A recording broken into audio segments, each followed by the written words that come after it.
What's up, guys? Welcome to America Fire. I'm Ace. Gonna take you through it. Got a lot to get to tonight. I know. People tease me. I do the same opening. Well, that's what I do, folks. What else am I supposed to say? I don't have much for you tonight, but I'm gonna do my best. Nobody wants to hear that, do they? I don't think so. Listen, before we get started, hit that like, hit that subscribe. Good to see you all tonight. We have so much going on.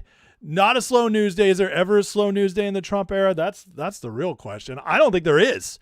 So Trump absolutely dismembered the fake MAGA crowd today in some truths, which is awesome. Gonna get to that. Gonna get to some of the responses, how that broke down.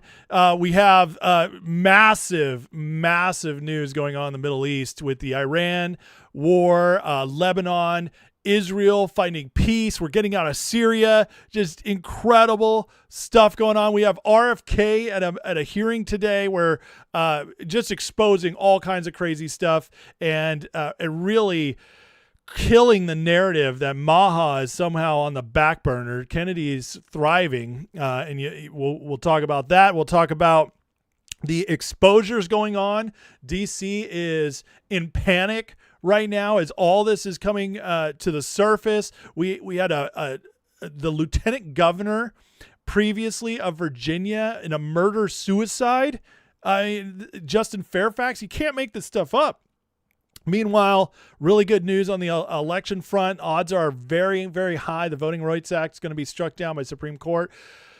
Whoo! And that's just the beginning, guys. So, hey, we're going to have to get to it fast tonight because there's so much to cover. So hit the like, hit the subscribe. Let me get into the chat, say hey to everybody, and then we will be on our way. Wagga Waco, what's up, brother? JC55, what's going on? Candace Morrison, Donna M, Big B, Ellen Hunt, Mike Mishla, Riff Raff, what's going on? New peeps in the house. Rodney Allen, how we doing? Daver, Shogun, Alice Fordham, Scott Volkovich, Just Mike, Action Not Words. What's up, man? I haven't seen you in a bit.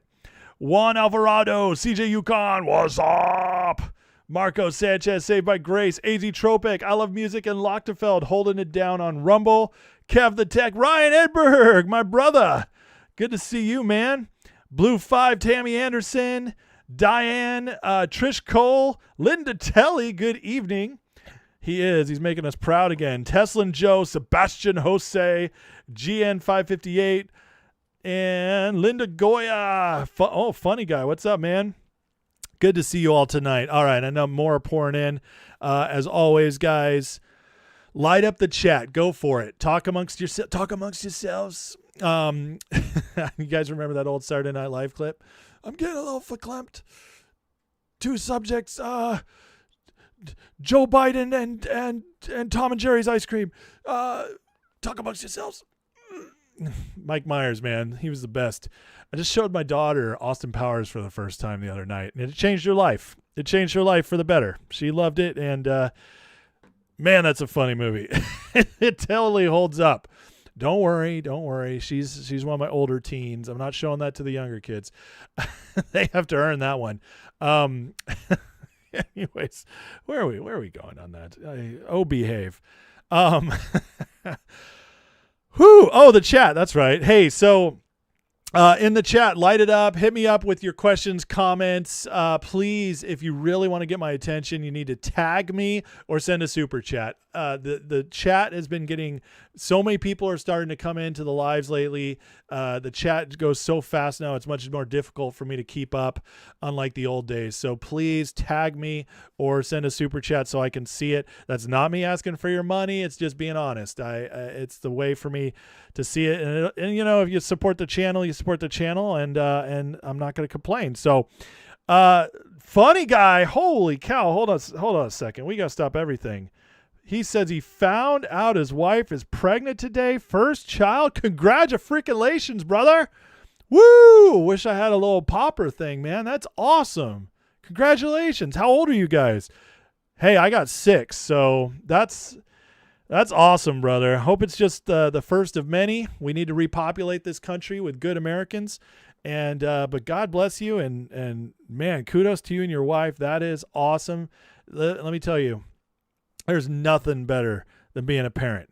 There's nothing harder, but there's nothing more rewarding either. It is the greatest honor of my life to have my kids. So congratulations, brother. That's awesome. All right. Well, you're getting all the praise over here, and we're going to jump right to the people who are not getting any praise. Donald J. Trump today. By the way, hit that like, hit that subscribe. Thank you very much. Donald J. Trump today, he had to let some feelings out. And man, he let them out. Donald J. Trump wrote today, "Who's dumber?" I want to play this game. I like this game. Who's dumber, Tucker Carlson or Joe Kent? It's very interesting. Just my God. Listen, I got to tell you, as somebody who's has done work in marketing, okay, nobody does it better than Trump. He could have been one of the world's greatest copywriters. I swear to God. I shouldn't do that. I don't swear to God, but I swear it. He, because in marketing you appeal to emotions over logic. That's how you market, and it works better that way. Because everybody buys with their emotions, even if they don't admit it. So anyways, let me read this. It's very interesting. I met Joe Kent at Dover Air Force Base, along with numerous others who had lost their loved ones in war. I said hello to all the families. Kent horribly lost his wife.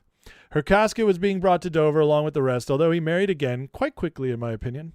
In any event, a number of years later, I noticed the same person was running for Congress in Washington State and lost. I then noticed a couple of years later he was running again and lost. While I don't know him other than our brief Dover encounter, but feeling sorry for him after the 2 election losses, I told my people, hire him for the White House, give him a job, make him feel good. He lost his wife in 2 elections. They did so, and while I rarely saw him, I certainly didn't expect disloyalty, but that's what I got. He was really a sleazebag, and some would say on top of it all, a leaker. I don't know whether or not that was true, but next time, no more Mr. Nice Guy. Kent's a loser, just like Tucker, Candace, Megyn, and the rest of them are losers. You're born that way, low IQ, and there's not a damn thing they're going to be able to do about it. President Donald J. Trump. Oh, my God. That one goes in the history books right there. That's one of my favorite ones ever. That's just the storytelling, the pacing, the perfect punctuation with the multiple commas. Just a wonderful tweet. Listen, if you've been watching this show, you know how we feel about Joe Kent over here. The guy is one of the ultimate grifters. If you weren't paying attention when he came out with his letter of resignation, which was completely dishonorable for a military guy to go after the commander-in-chief like that during a time of war, just absolutely disgusting. And then the next day shows up on the Tucker Carlson show, and the next day shows up with Candace Owens. I mean, the guy is it was unbelievable. So I have no respect for that man, and this is just awesome. And then, but that he wasn't done, guys. He just wasn't done. We had more. Trump had to get it all out. He obviously had a lot to say. He's on his way to Vegas. He says, I'm on Air Force One, heading to Las Vegas and Arizona for greetings and speeches on no tax on tips, a windfall for our great American citizens. I am watching one of the least attractive and talented people on television, Jessica Tarlov. Her voice is so grating and terrible, I had to turn her off. Her Democrat sound bites are fake. She makes up poll numbers, and nobody challenges her because she's so boring. I'm so sorry. I know. This is unbelievable. This is so good. I have among the best poll numbers I've ever had, and why shouldn't I? All the country does is win. CNN had me at 100%, saying they never saw that before. Get her off the air. She's bad for our country. I hear Megyn Kelly, Tucker Carlson, and Candace Owens are dying fast. Their numbers are terrible. Nobody believes them anymore. They were fake MAGA, and now they've been exposed for the DJT. So good. The Kent one was definitely better, but still pretty good. I especially like the turn her off. Her Democrat numbers are soundbites are fake. Nobody challenges her because she's so boring. I'm sorry. I'm feeling a little trolly tonight. I mean, Trump got me in the mood.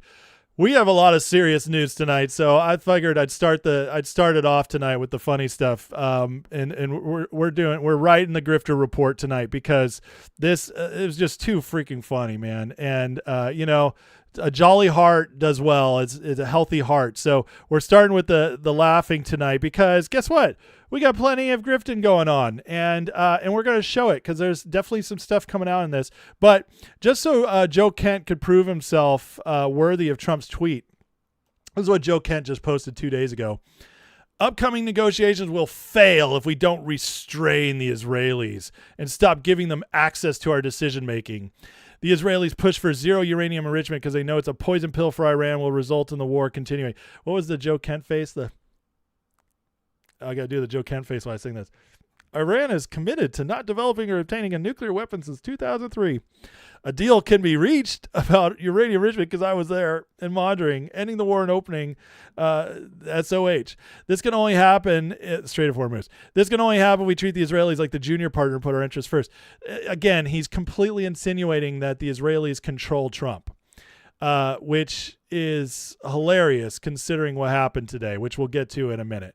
But this is today. Trump got Israel and Lebanon into a ceasefire. I would say that the Israelis don't really control Trump. If it was up to them, the war would still be going, just like he got them to stop the war in Gaza, just like he got them to stop the war in Iran the first time last year.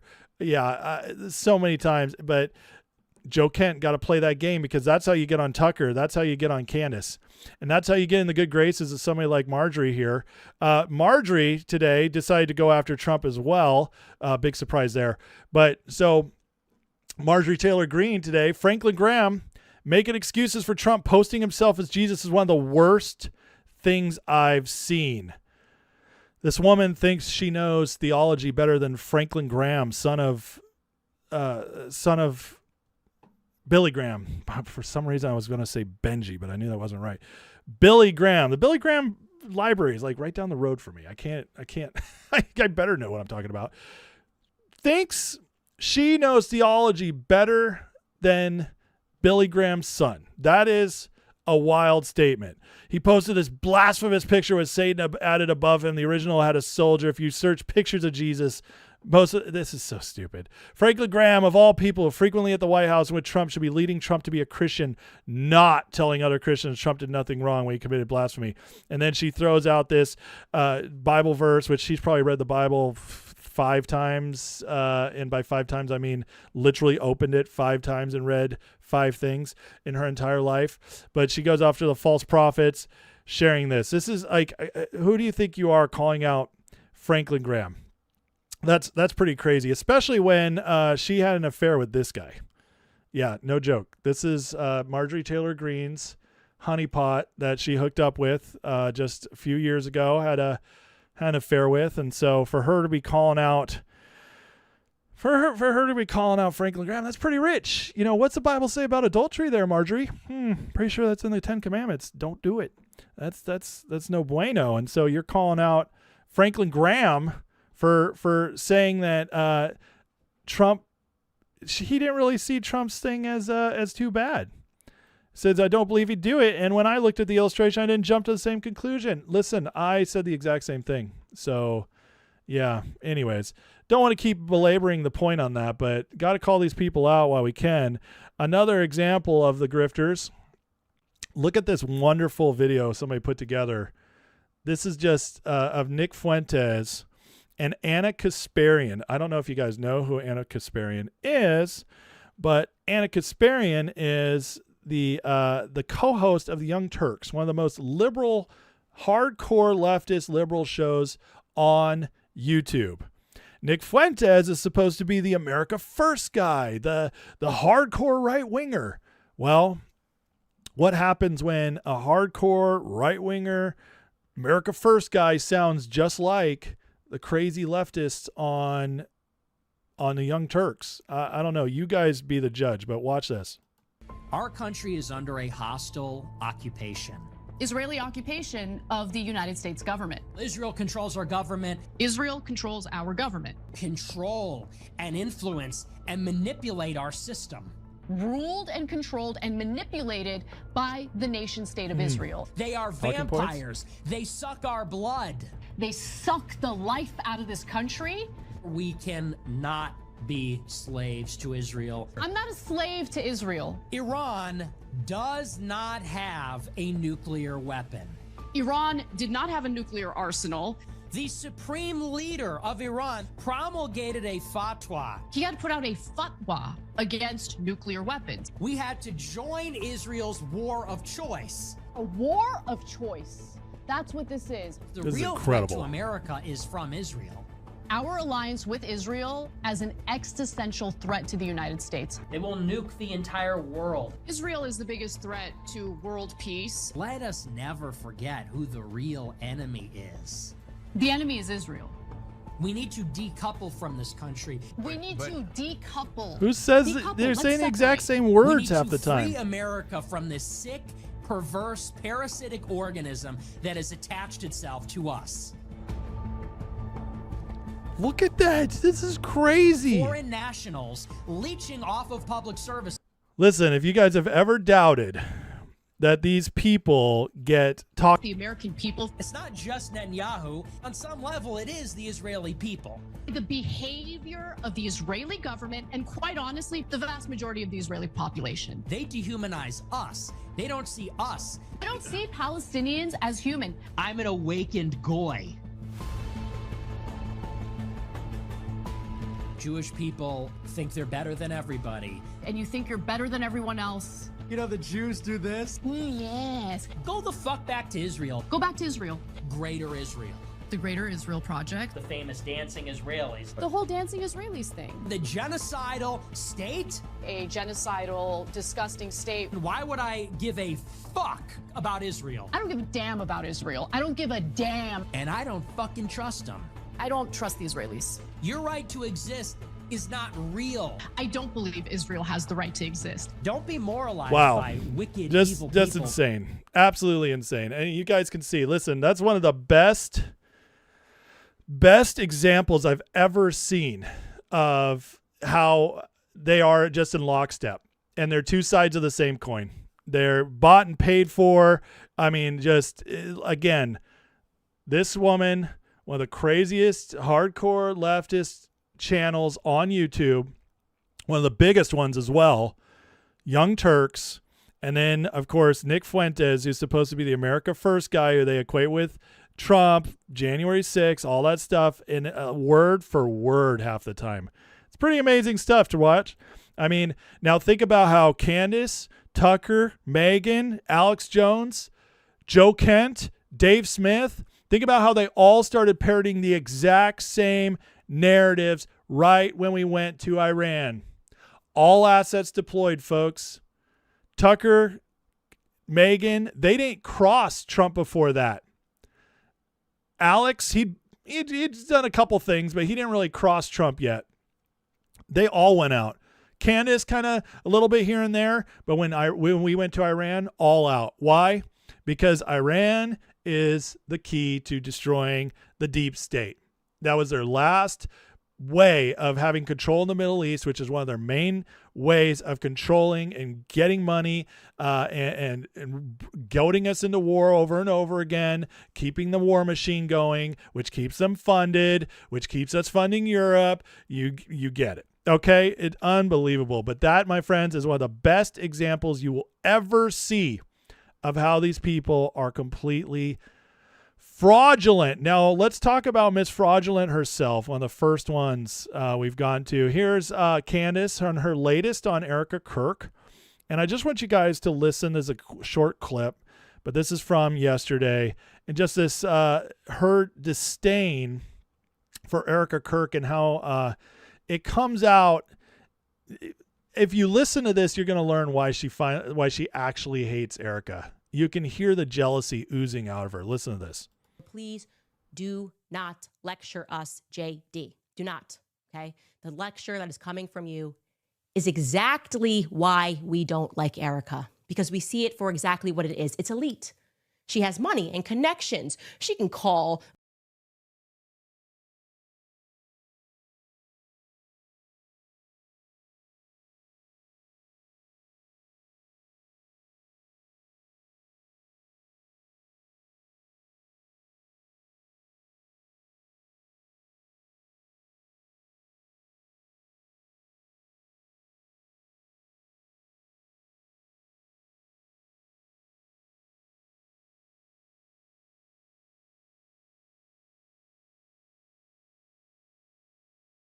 Vice President J.D. Vance. She can get the Secretary Scott Bessent to issue a letter on demand, demanding you stop looking into their finances. She can. Sorry, guys.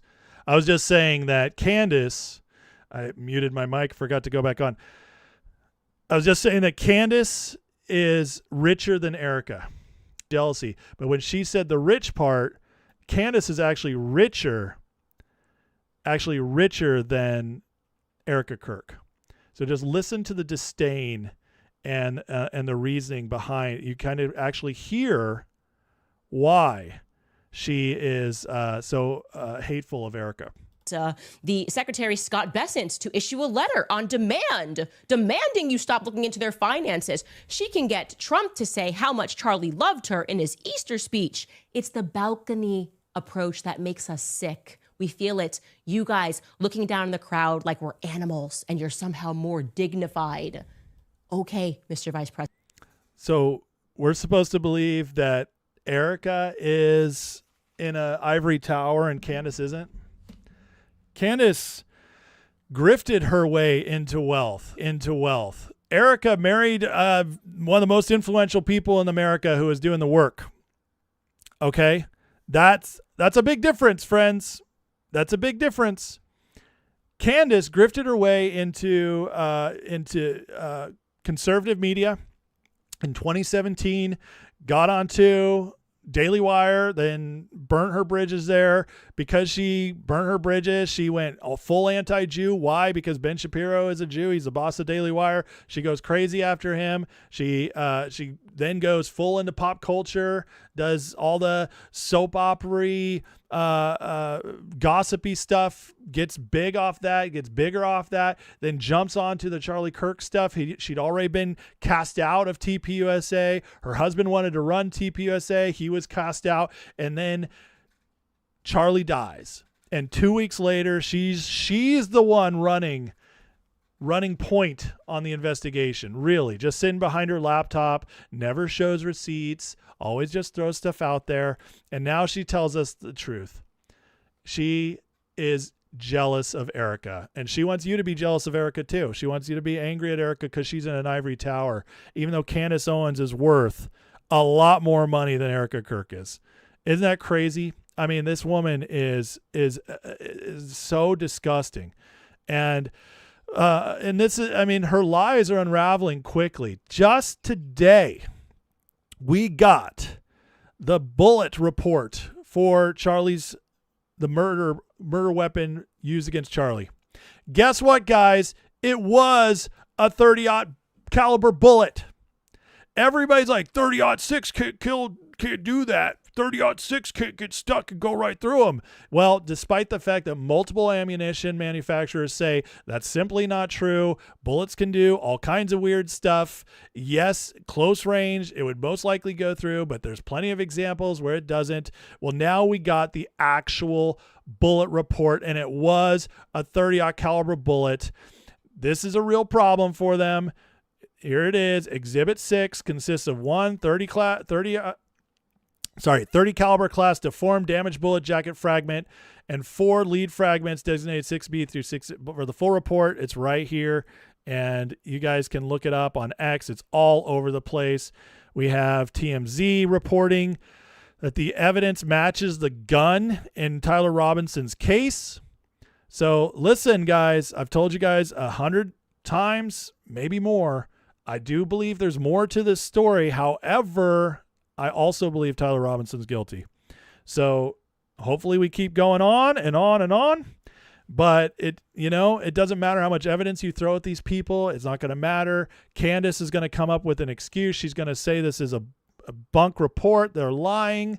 And, it's just nonsense. It's like you have to just choose to believe something to believe these people. You have to put your mind aside and just trust. It's all trust me, bro. Everything Candace Owens says. And again, I mean, after you saw what I showed you guys right here, I mean, how could you ever trust any of these people again? Any of these people. I mean, Charlie was the real one, and that's why they killed him. None of these other people are a threat. None of them. Not Nick Fuentes, not Dave Smith, not Tucker Carlson, not Megyn Kelly, not Candace Owens. None of them are a threat to the deep state. Wonder why. Think about it. But Charlie Kirk, threat. Steven Crowder has gone out in crowds and gotten beat up or had guys attack him. That sounds, that's different than what these people are experiencing. See, they're the ones living in their ivory towers. They're the ones who were fully accepted in, who took the mission on, took the money, took the payouts, and now they're protected class. And we've been seeing it over and over and over again. And it's just wild to see.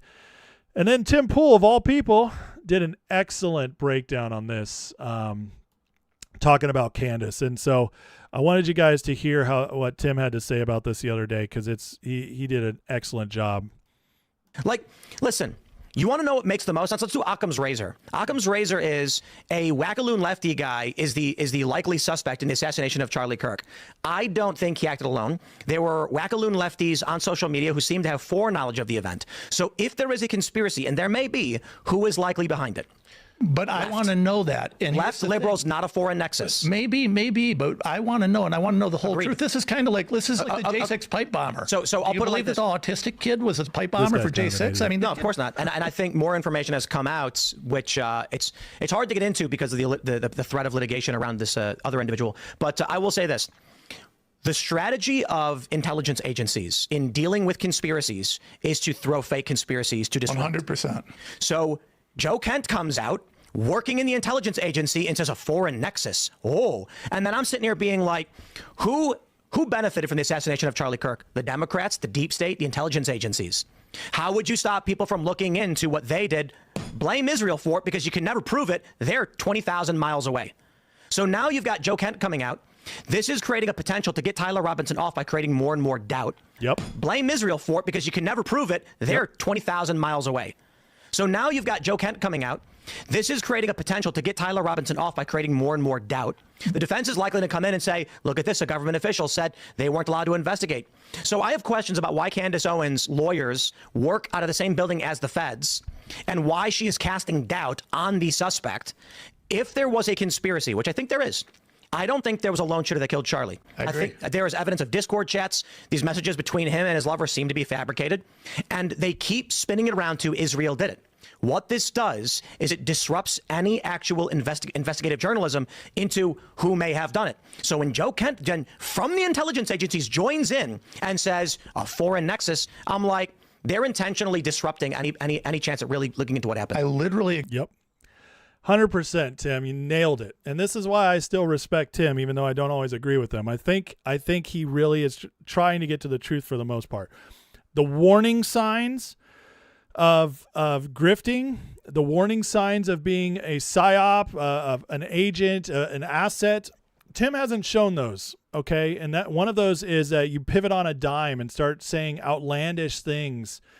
Tim just hasn't shown that. Sometimes he plays the game a little bit for, entertainment purposes, but I just haven't seen him do that. And so when he says stuff like this, calling it out on Candace, which, by the way, Megyn Kelly hasn't done, Tucker Carlson hasn't done, Alex Jones did, and then he recanted it and said, I'm sorry, Candace, I was wrong. You're doing great work on Charlie.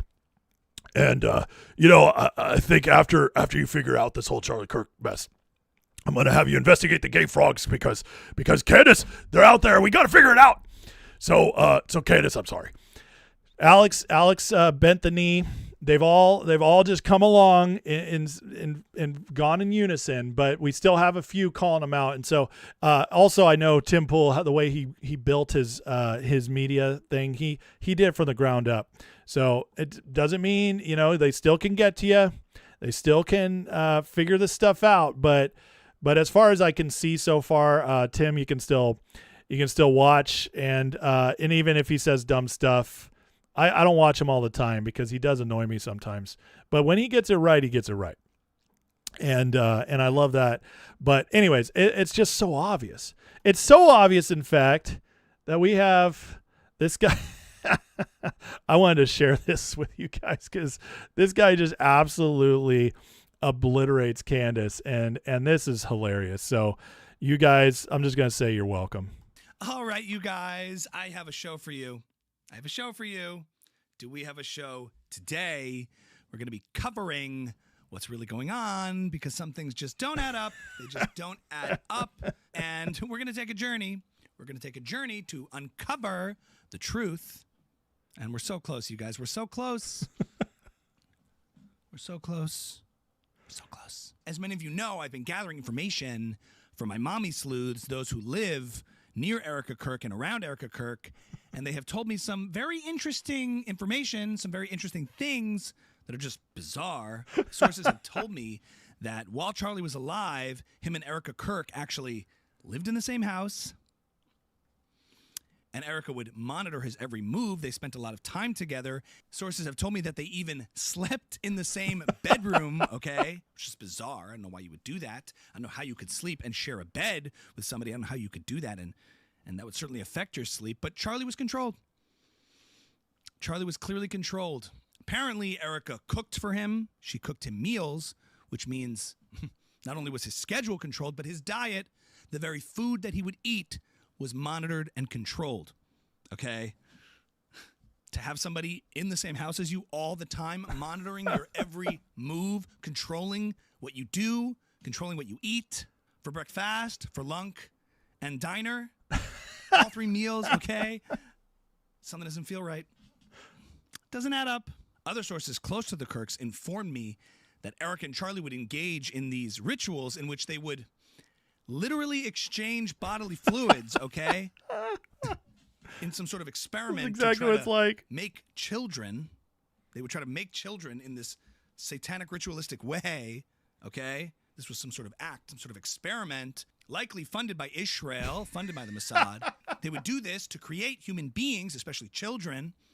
This was obviously, it's so obvious, this was some sort of trafficking ring that Erica Kirk was engaged in her own house, using Charlie in order to create people, to create children. And this is just bizarre. I don't know why you would do that. I don't know why you would exchange bodily fluids. I don't know why you would engage in these acts. It just seems like a waste of time and supplies. But something's going on here.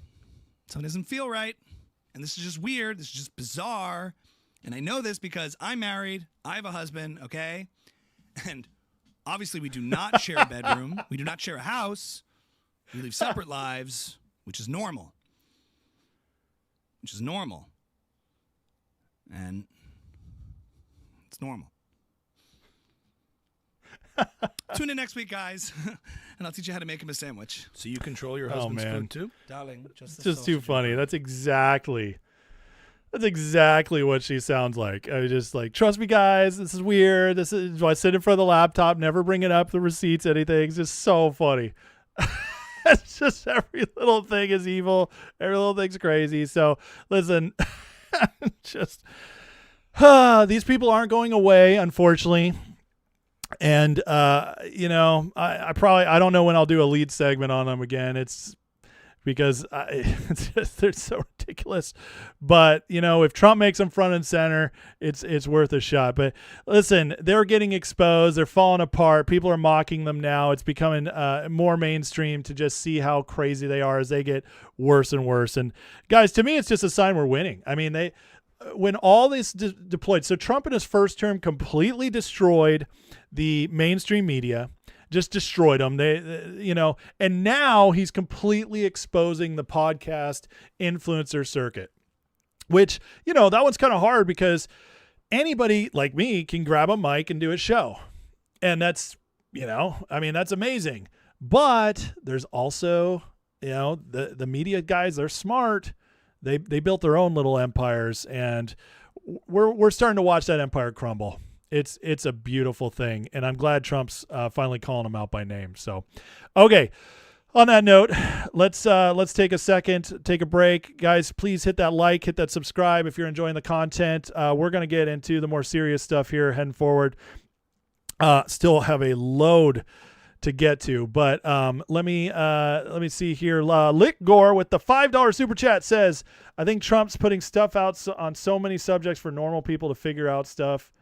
Trump's playing 5D. Oh, absolutely. I mean, here's the thing about Trump and MAGA that they don't want you to believe. They want you to believe that MAGA is dying, which is absolutely asininely stupid. Because his support's just as high as ever. MAGA's growing.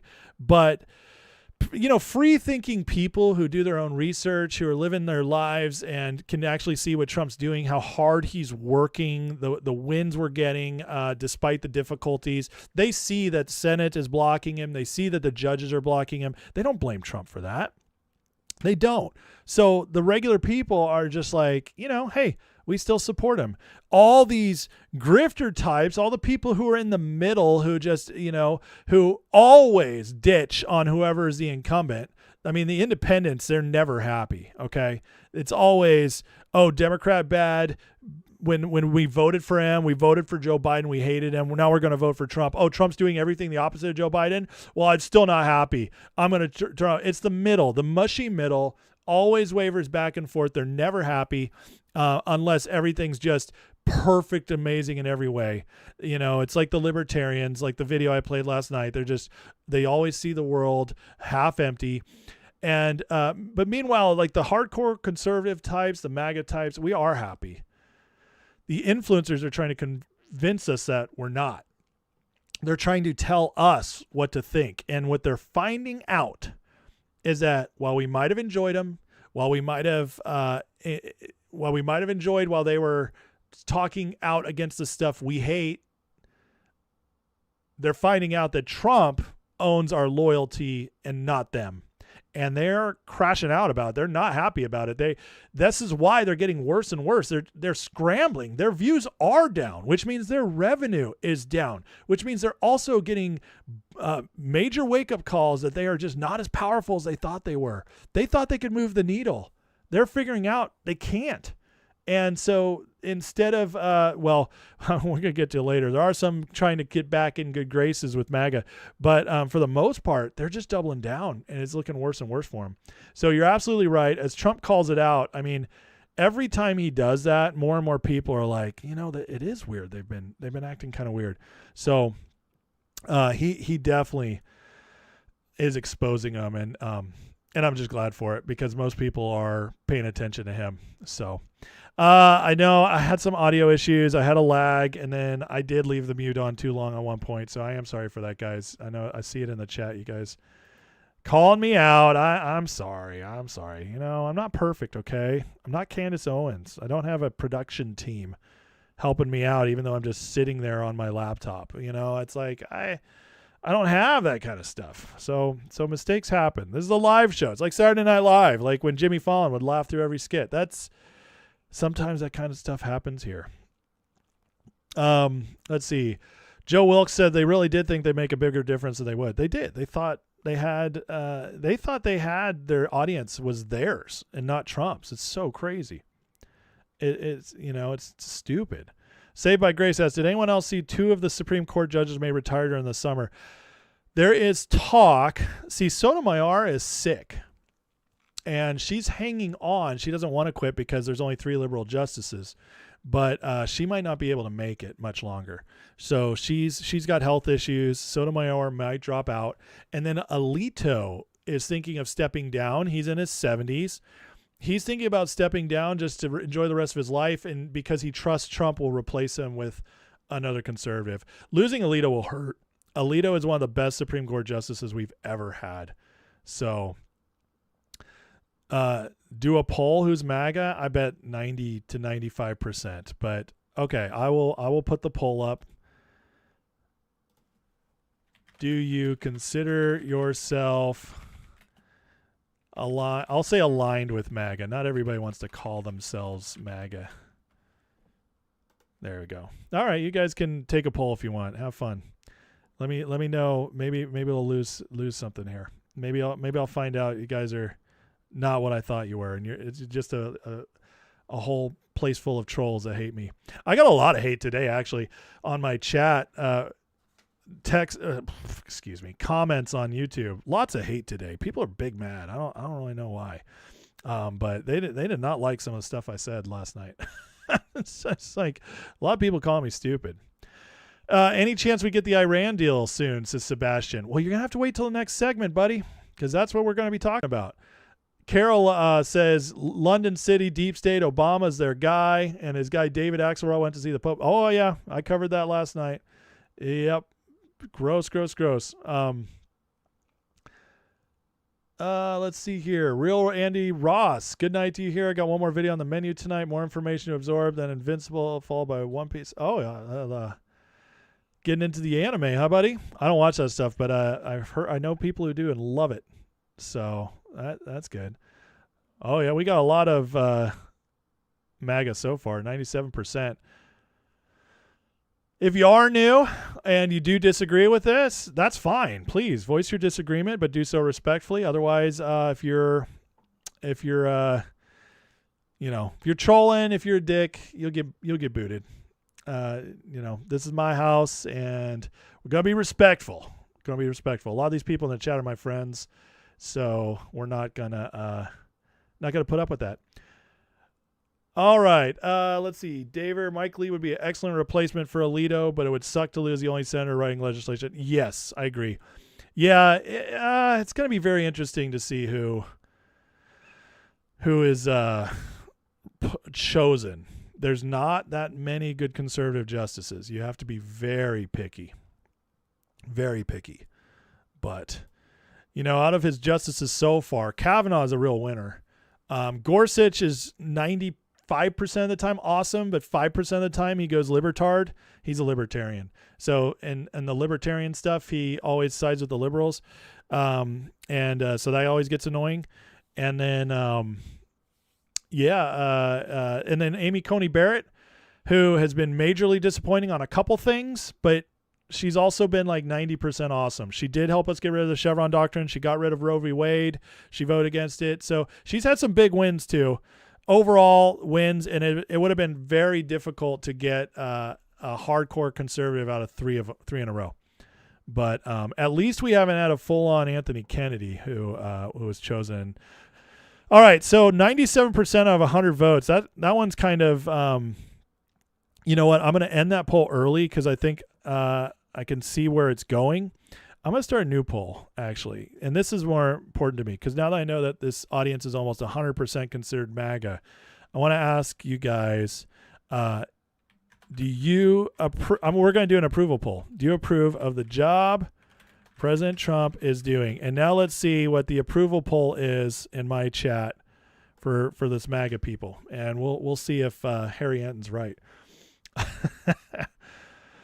Ellen says, I honestly would advise Alito to not do it right now if he can manage to stay DC. He does, but listen, if God forbid, we somehow lost 2028, which we won't, but there's always that chance. Some crazy happens.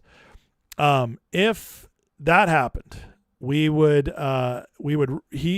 getting older. And if we lost him and Alito was replaced by a liberal, that would be devastating. JMH asks, had some spats with Pedro lately on X. I love Pedro. He was a great guy. Him and I, when I was talking stock stuff, got along great. He was in other areas, like he was just a great guy. But man, he has gotten so black-pilled. And in our debates, I let him stay around as long as I could. But he would just be a dick. He would lie about stuff. He'd say I deleted posts when I didn't, and I'd show it to him and be like, I didn't delete this. He's like, you don't want people to see it. And then he just would, I'd answer his questions. He'd say, that's not an answer. He's gone crazy. And he's gone full black-pilled. He, I don't, he's a very smart guy, but man, I just don't get it. So I actually finally blocked him.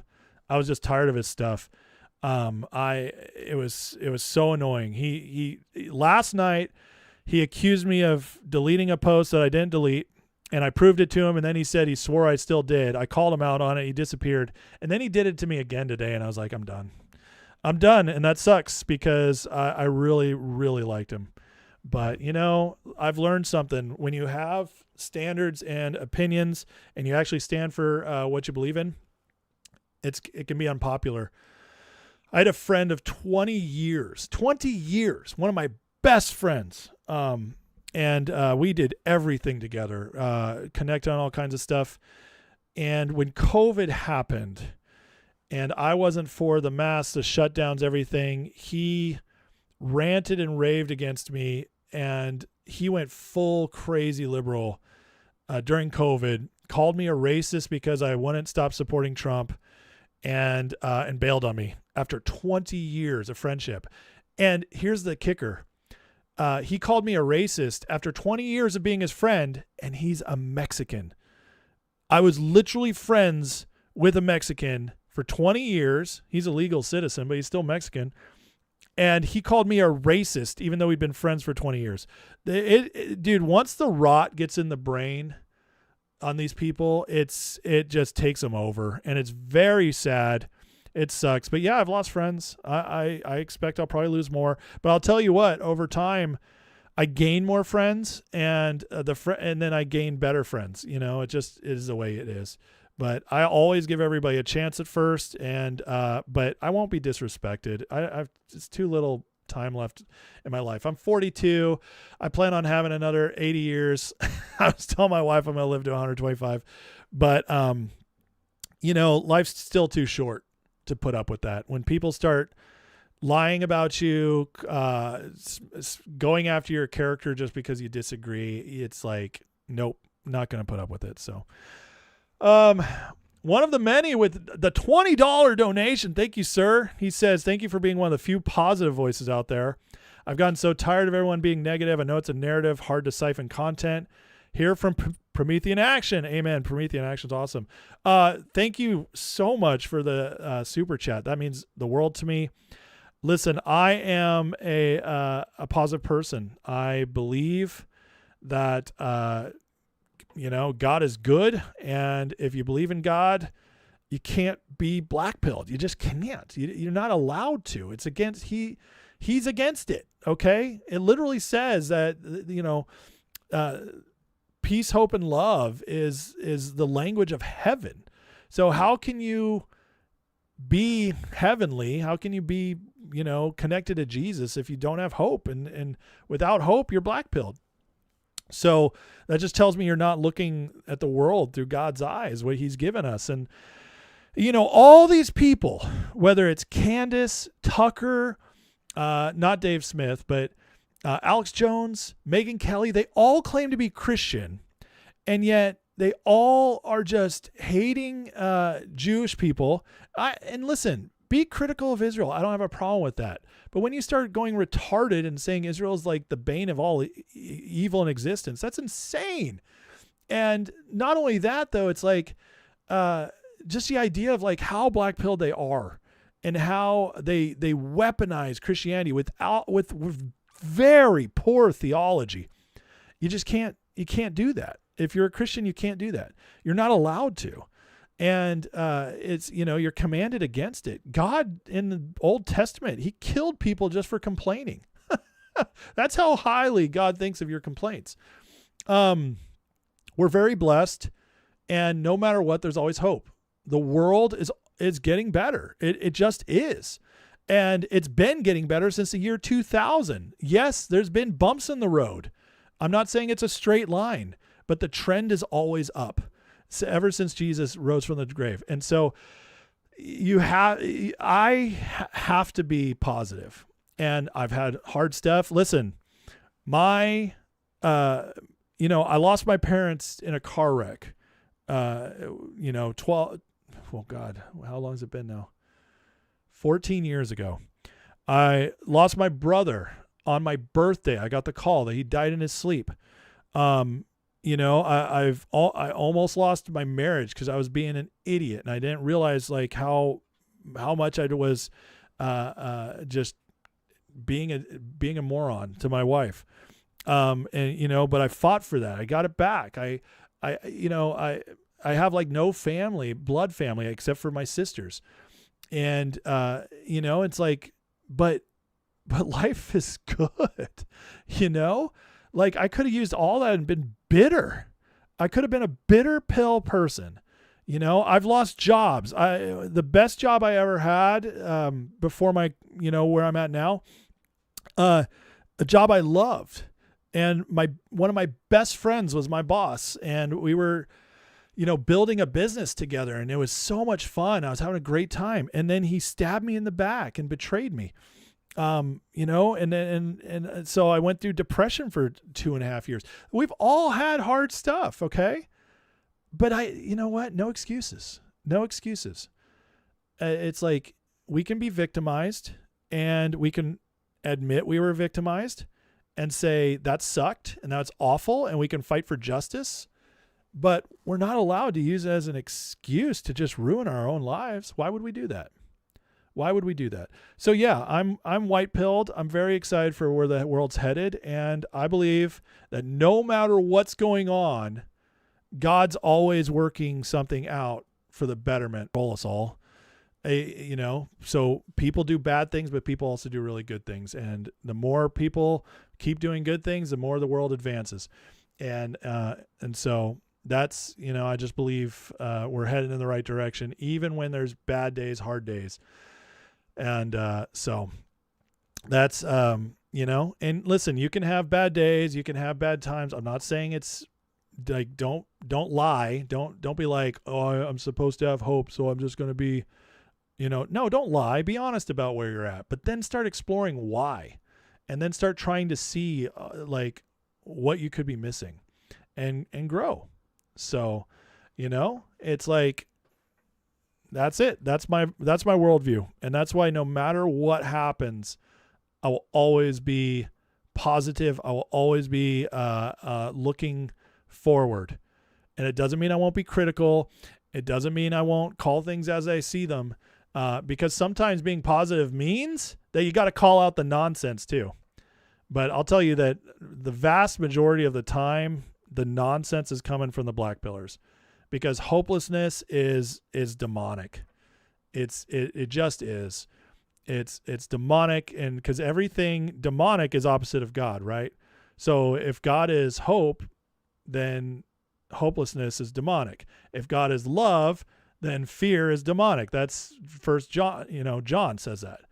In God, there's no fear, because you know, so on and so forth, and so that's how it works, man. And I just don't want to be that person. Listen, when you've gone through really, really hard things and you've come out of it and you've still found the beauty in life, it gets really hard to get put down. You know what I mean? It gets harder and harder. Okay, let's get into this. It's time to talk about Iran and where we're at. First of all, we got a huge reminder today of why we should not care that Trump is killing all these people in Iran. This beautiful girl, 18 years old, 19 years old, was a protester from earlier this year, and they scheduled her for execution today. The Iranian regime scheduled her for execution, and not only did they execute her, they raped her before they did so. And they do that, this regime does that because they believe that virgins automatically go to heaven. And so in order to not go to heaven, they rape her first, and then they kill her. That's what happened today to this beautiful girl in Iran. And so for anybody like Tucker Carlson or the Pope who wants to try to convince us that Islam is better than this and Trump should not be killing these beautiful people, killing these evil people that, you know, are killing these beautiful people. I'm sorry, but F you. That's so disgusting. And what Trump is doing is an amazing thing. Sorry, but I've never seen, like, Israel's had its issues, but I've never heard a story where Israel did something like this. Sorry. And so for everybody making the Jews the biggest problem, Israel the biggest problem, you're retarded. You're absolutely retarded. And this is just her name, Nilafar Esfahani, 18 years old. She was arrested in January with her mother, and they sentenced her to death by hanging. So just so don't feel bad for these people. Trump is literally killing evil. Okay. He's literally killing evil. And I know it's shocking. I know it's terrible, but sometimes we got to say the truth. And because sometimes, avoiding shocking things is what avoids us from going into action. And so, just a good reminder that this is the kind of thing that we should not be mourning what Trump's doing in Iran. We should be praying that he's obliterated them enough that the people of that country will come back and take it. Because, I will say that as horrible as this is, and it is, we still can't, I can't sacrifice my kid's future for that. But I can hope and pray that their people will do the right thing because we set them up for it. And that's what I'm praying happens. So I've always been that as long as Trump isn't invading full on, sending 100,000 troops, getting us stuck somewhere, trying to change a country completely that way, I can support military action. And I 100% am behind the military action here. Thankfully, there is good news, but Trump, he's not too happy about the killings either, and he called out the Pope about it. Listen to this. No, I don't. I have to do what's right. The Pope has to understand that. Very simple. I have nothing against the Pope. His brother's MAGA all the way. I like his brother, Louis. I'm not fighting with him. The Pope made a statement. He says Iran can have a nuclear weapon. I say Iran cannot have a nuclear weapon. And if the Pope looked at the 42,000 people that were killed over the last 2 or 3 months as a protester with no weapons, no nothing, I mean, you take a look at that. So I can disagree with the Pope. I have a right to disagree. I have a right to disagree with the Pope. What do you say to people who see that, who see your criticism of the... Look, nothing. I have no disagreement with the fact the Pope can say what he wants, and I want him to say what he wants, but I can disagree. I think that Iran cannot have a nuclear weapon. If they do, the whole world would be at jeopardy. The Middle East will be blown up and the whole world will be at jeopardy. We're very close to making a deal. That'll be a great thing. The Pope has to understand, Iran has killed more than 42,000 people over the last few months. Think of it, protesters without guns, without anything. They were totally unarmed protesters. The Pope has to understand that. This is the real world. It's a nasty world. But as far as the Pope and saying what he wants, he can do that. Now, I know the Pope's brother. He is a big MAGA person. He's got MAGA all over his house. His name is Louis. He's actually a great guy. And I'm sure the Pope is a great guy. I haven't met him. But I disagree with the Pope. If the Pope would allow Iran to have a nuclear weapon, you can't do that. Oh. A little freeze there. There you go. Okay, it was over. Love it. Trump, and did you hear what he said at the beginning? I have to do what's right. Now, Trump said that the other day too. When people were accusing him of, what do you care about the election? He's like, I got to do what's right. And that's what I voted for. I voted for a president with a conscience. Trump he absolutely hates people, innocent people dying. He hates it. And this is one of the reasons he's always been hesitant to get into this stuff. It's one of the reasons our targeting is so precise. And it doesn't mean there's not casualties. It doesn't mean there's not collateral damage sometimes. It does happen, but it's minimal. And it's been more minimal under Trump than anybody else. Now, I think we're at the point where a deal is about to be made. And, listen, if it was up to me, I want to see the regime completely gone. I do. But we also have to recognize the fact that, and this is what the lesson we've learned from Iraq and Afghanistan. Okay. If nothing else, we learned we can't want a new government for a country more than they want it. And otherwise you get stuck and you give up our kids' future. Our middle class is drained. We are, and so we're suffering for a country that doesn't even want the new thing we're trying to give them. That's what we learned from Iraq and Afghanistan. So Trump's playing this perfect. You give them a deal, you make a deal with them, and you hope that you've dismantled them enough, you've broken them enough that the people rise up and take back their country. That's why you do a deal, and that's why I'm okay with a deal. Instead of, even though I'd love to see all of them obliterated, we've taken out most of them. So, let's see what the people do. It's in their court now. We've done what we can do, and Trump in this way is, along with all the other stuff that he's accomplished through this, which I've covered in so many other lives, he's accomplished completely weakening their leadership.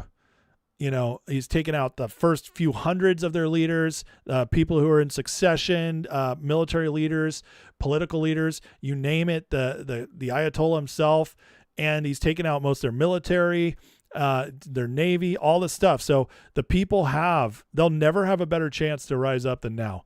And so, and I believe that's ultimately what Trump wants.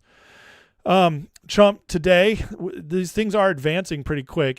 Jesse Waters reports Trump said he's been screaming at Iran all day. They don't understand nice. No deal, bombs away. Navy destroyers are armed to the teeth. Pentagon says they're locked and loaded. Core of Iran's economy has already been blown to pieces. Now the U.S. blockade's going global. Iran's giving up. POTUS says they're handing over their nuclear dust. And let's hear what Trump has to say on that part. The big thing we have to do is we have to make sure that Iran does not have a nuclear weapon. Sorry, The big thing we have to do is we have to make sure that Iran does not have a nuclear weapon, because if they do, you want to talk about problems, you'd have problems. So very important is that Iran does not have a nuclear weapon, and they've agreed to that. Iran's agreed to that, and they've agreed to it very powerfully. They've agreed to give us back the nuclear dust that's way underground because of the attack we made with the B-2 bombers. So we have a lot of agreement with Iran, and I think something's going to happen very positive. Pretty incredible stuff. So Iran right now, Trump's blockade is so genius. And so let's just talk about this for a second. Trump waited. He got a ceasefire in effect. They negotiated, didn't go anywhere. They didn't even send their real negotiators. And then what did Trump do? He sets up the blockade while the ceasefire is still in effect. So now if Iran attacks them from blockading them, Iran breaks the ceasefire, and all of a sudden the world sees that, oh my God, Iran broke the ceasefire. So we have we're more valid in attacking them again. So Trump trapped them. Meanwhile, with this blockade, Iran is about 10 days away from having to shut off their oil pumps. They only have enough space for 14 days of reserves. And that's almost full. Once that's full, if they shut off the pumps, it depressurizes the wells. And guys, it could be up to 10 years before they get those wells going again. So Trump, I guarantee you Trump knew all this. So this blockade, it's not only crippling their economy, it's not only keeping China from delivering weapons to them, all that stuff. They can't recoup, they can't make money during this time. They're suffering hyperinflation. All of that's happening. And meanwhile, the lifeblood of their economy, oil, Trump could actually lead them to the point where they could completely lose all of their oil and literally set them back 25, 30 years because they just won't have an economy anymore. And what are you going to do in the desert when you don't have like a real economy? The people will rise up real fast then, and then the people are still going to have to figure out a way to not starve. So this is crazy what Trump did. It is genius. It's totally a siege tactic, which has been used for centuries as the most effective kind of war. It's a financial strike. And apparently from everything it sounds like, the Iranians are freaking out, and they are starting, like Trump now is saying, they're actually saying they're going to give them the uranium dust, which is all the uranium they have left. This is incredible stuff, guys. So, but the way Trump is just he totally 5D chessed all this, man. And you know, I think we're going to see a deal as a result. Here's Trump talking about having all the cards. Not laughing anymore. I don't think anybody, just ask those. I don't want to be a wise guy. I don't want to speak too soon, but we do very well. You notice that we're doing very well. And I will say the war in Iran is going along swimmingly. We can do whatever we want. And it should be ending pretty soon. It was perfect. I mean, it's perfect. It was the power we have, our military. We have the most powerful military anywhere in the world. I built it 4 years, my first 4 years.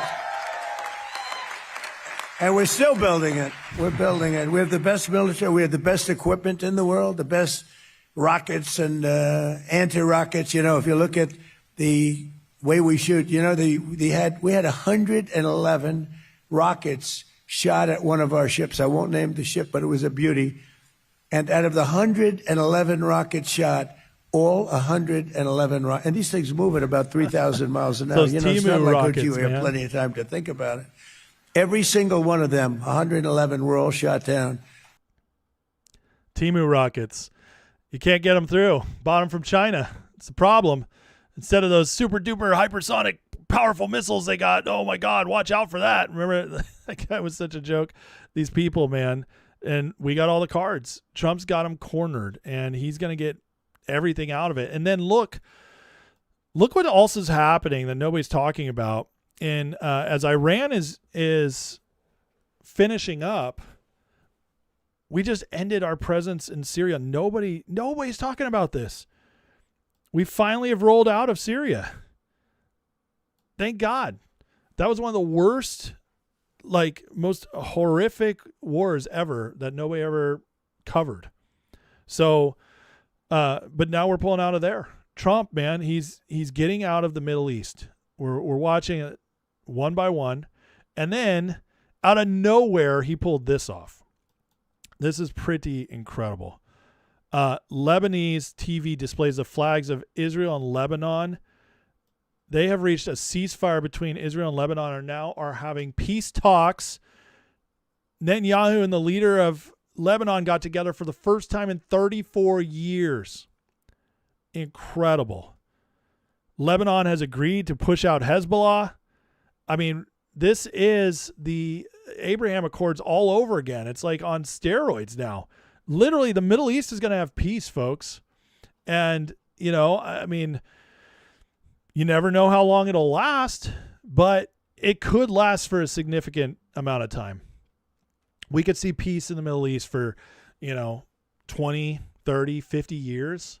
It's possible. The way he's setting it all up, it's absolutely possible. Because Iran, even if we don't get the regime change in Iran, which we're all praying for, if we don't get the regime change in Iran, they still will be completely defanged. They will no longer have City of London controlling the Strait of Hormuz with their help. So they won't have that power they used to have over oil and shipping. China now is going to have to pay full price because we're watching Iran making them put all their oil on the market. That's the lifting the sanctions part. That's actually what that's doing. That's just going to get their oil on the market, which makes oil cheaper for everybody except for China is going to have to pay more. That hurts China. We hurt City of London. We've really crippled the deep state. That's why Tucker, Candace, Megyn, that's why they're all freaking out because they're all assets deployed. We got to get Trump to stop this because he's cutting off like this, we're deep state. We're intel agencies. They can't, he's finally defeating us. This is one of the biggest attacks and ruining of the deep state. But now Iran, no military. So they can't cause stuff anymore. They're being forced to stop funding the terrorism. And by the way, they're going to be having to rebuild themselves. They're not going to have money for Hezbollah and Hamas. So now you got Hamas they're going to run out of money. That's going to be going away. Hezbollah is being thrown out of Lebanon. They're going to lose their funding. I mean, my God, like this is incredible stuff. And then Trump is doing the impossible and getting Israel to sign peace deals with all these Muslim nations. And before anybody says, oh, that's not going to last because the Muslim nations, oh, okay, really? Because all those peace deals they signed 7 years ago with the Abraham Accords have held. And not only that, all these Muslim countries that signed those peace accords and have held peace with Israel since term 1, they joined in the fight against Iran, and they were pissed at Iran, not at Israel. So, wow, it's unbelievable what we're seeing. So don't blackpill if Trump gets a deal with them that you don't like because the regime's not there. You know, the regime's still there. It's still progress and huge progress. And in my opinion, at that point, it's only a matter of time. You know, it's only a matter of time till a new regime comes in, because that regime was held in place by City of London, funded and backed up by City of London and China, and now they don't have either of those. So what is this regime going to do when they no longer are getting all these weapons, when they no longer are getting all that money? How are they going to hold power? You think the IRGC is going to want to hold up? The soldiers in the IRGC are going to be cool with it when they're not getting paid? I don't think so. So this is all falling into place. It's incredible. And then for everybody who thinks that Israel controls Trump, well, Trump pushed the ceasefire through from a senior Israeli official. The 10-day ceasefire between Israel and Lebanon. Trump pushed it through. Just like he pushed through the ceasefire with Israel and Iran last year. Just like he pushed through the ceasefire with Israel and Iran this year. Just like he brokered the ceasefire with Gaza and Israel. I mean, come on. Trump is not controlled by Israel. It is so stupid. And it's so obvious now that Trump hating grifter Mario Nawfal has now come out. I used to follow this guy and I couldn't anymore. His Trump stupidity got too bad, but he's now come out and said, even I have to admit, it's starting to look more and more like Trump tells Netanyahu what to do and not the other way around. Welcome to the club, sir. Now, this is a guy who saw his Twitter engagement starting to dry up because it was mostly MAGA supporting him. And now that's fallen apart, he's coming back. We can't let him fully come back. We just can't. We can't let any of these people fully come back. But I'll still give kudos to this because he's got a massive following. I mean, 3.3 million followers.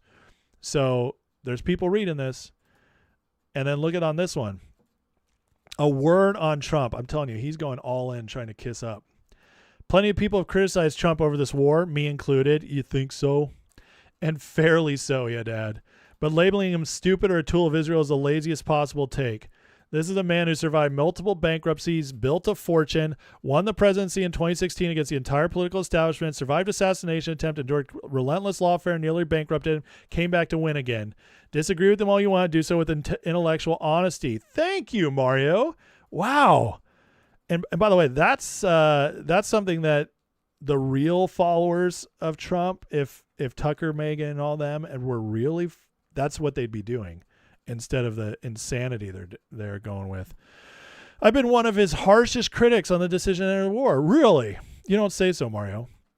But I've also praised him when he off-ramped despite enormous pressure to escalate. Now just delivered a Lebanon ceasefire many considered impossible.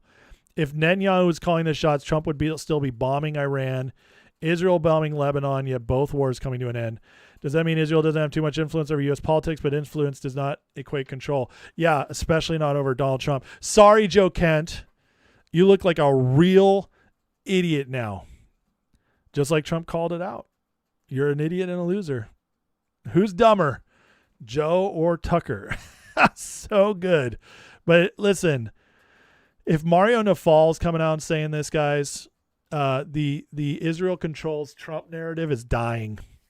And if you still believe Israel controls Trump, you're an idiot. You just are. You have no idea what you're talking about. You don't follow any of the actual news. You're just listening to the influencers and you want to be cool and you want all the groypers to come hug you and smack your butt and say, good job, buddy.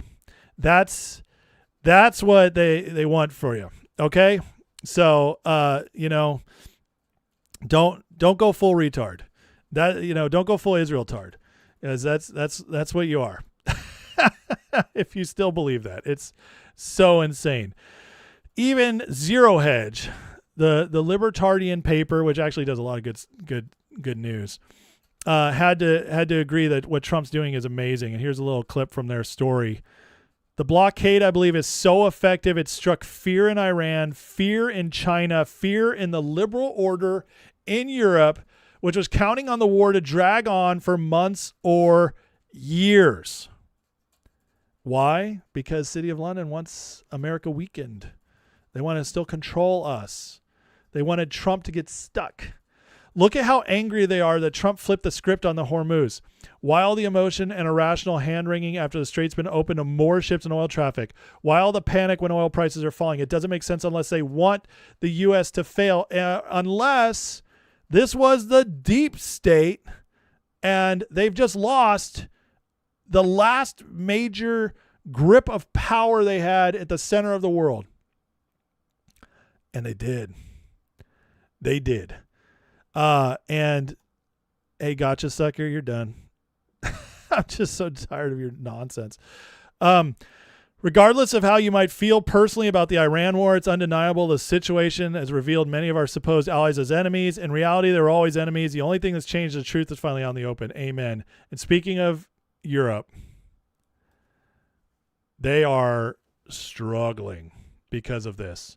Trump just, the whole Iran war completely was it's like a death blow to City of London EU. And now they're staggering and they don't know what to do. Look at this. International Energy Agency Chief Fatih Birol says Europe has maybe 6 weeks of jet fuel left. Dude, Europe is quickly turning into a third world country now that we're not subsidizing them. And that tells you a lot of what you need to know. If following the trail, if you just can't get there, you can't see it, well, look at the impact that's being had on Europe, City of London, EU, Davos, the globalists, World Economic Forum. Look at how they are failing and struggling now that Trump is cutting the cord from them. And that should tell you just how much they needed us, and we didn't need them at all. Pretty incredible stuff. Trump is proving to us that not only is he the master strategist, but that they also came in with a plan this time and they're following through on it. And guys, we've just never seen winning like this before. And maybe that's why people are freaking out, because they can't understand how much we're winning. They don't know what it looks like. But this is what winning looks like, and it feels good. And just wait, because it's not going to take long for all these wins to keep happening. Now that oil, like we're the number one oil place, everybody's coming to us. The prosperity that's about to hit America in the next 2 to 3 years. And I think it starts this third quarter, but I mean, that's just going to be a normal good economy. Just wait for a couple more years. We're going to have the most incredible economy any of us have ever seen in our lives. And it's coming. We're at the beginning right now. All the foundations being laid. And so it's going to be amazing. All right. On that note, guys, let's take a second and I'll get back into the chat. Please like and subscribe if you don't mind. Hit that like and subscribe for the algorithm. I appreciate your guys' support. Thank you guys for watching. And let's see what everybody's talking about. Anybody at me or let's see. Again, if you guys really want to get my attention, please at me so I can see it. But I had to block a troll. That guy, he'd been kind of a dick for a few nights, and he kept saying stuff, and I finally had enough tonight. Like when I saw him saying that since you're a Christian you can't say retard. My oldest son's autistic. He loves that we use the word retard for dumb people. Listen, we brought it back, baby. It's okay again. And when he was saying that, I was just like, this is like, if you can't come with real disagreements, don't waste your time being in my show. All right. This chat is for free thinking people who are fun, who can have intellectual debate, who can be honest, intellectually honest, but we're not playing the grifter game. We can call people retarded, but not in people in here, not in this chat, not in this place. We're not playing those games. It's just ridiculous. Let's see here. If Trump was president in the 60s, the Vietnam War would have lasted a month. That's great. That's so true. Trump's from the future. I love that conspiracy theory. I totally don't think it's true, but I love it. Peter's my first name. Thinking of the chances of a chill regime coming to power in Iran, I wonder if everyday average person living in Iran and got into all the hardcore, overly strict religious oppressive strong. I don't think so. I think the vast majority of Iranians are still pretty secular, for lack of a better word. Let's see here. Yeah, Europe's screwed. I just don't believe time travel, guys. I'm sorry. You're not going to convince me. It's, according to my faith and stuff, that just doesn't work. Now, could you be prophetic? Yeah, that can give you a sense of time travel, because sometimes God can reveal stuff to you ahead of time. But can you actually physically travel through time? I just don't think it's ever going to be possible. Candace says, I bet if the word retard was around in the Bible days, it would be in there. Yeah. Listen, Jesus called Pharisees snakes, a brood of vipers. He called them fools. He called a woman a dog. Do the math on that one. What happens when you call a woman a dog? Paul used the Greek equivalent of the word shit in his writings. I mean, listen, it does say don't be profane in the Bible. Don't use profanity. But that doesn't mean your words are always profanity. Because my profanity is not the same profanity as in another culture. You understand?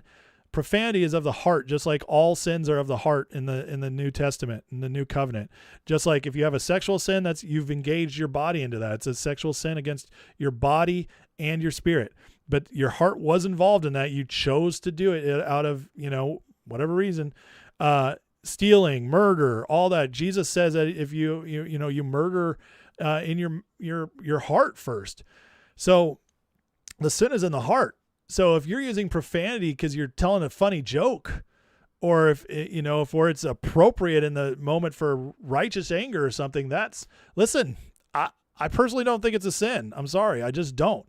And, but and I know a lot of people disagree with me on that, but I'm sorry. I'm an intent guy. I'm not the word is evil just because it's an evil word guy, So, and of course, in the right, I would never, I'm not a big cusser. You guys know, you watch my show. I barely ever cuss. In front of the right people, I'm not going to do it at all. Like, know your surroundings. Like Paul says in the book of Romans, don't cause somebody else to stumble. So don't go be like, oh, I'm a free Christian. I can do whatever I want. No. That's not what Paul says at all. He's like, know your environment, know the people around. So listen, but I'm going to say retard. Okay. I am going to cuss when appropriate. I just am.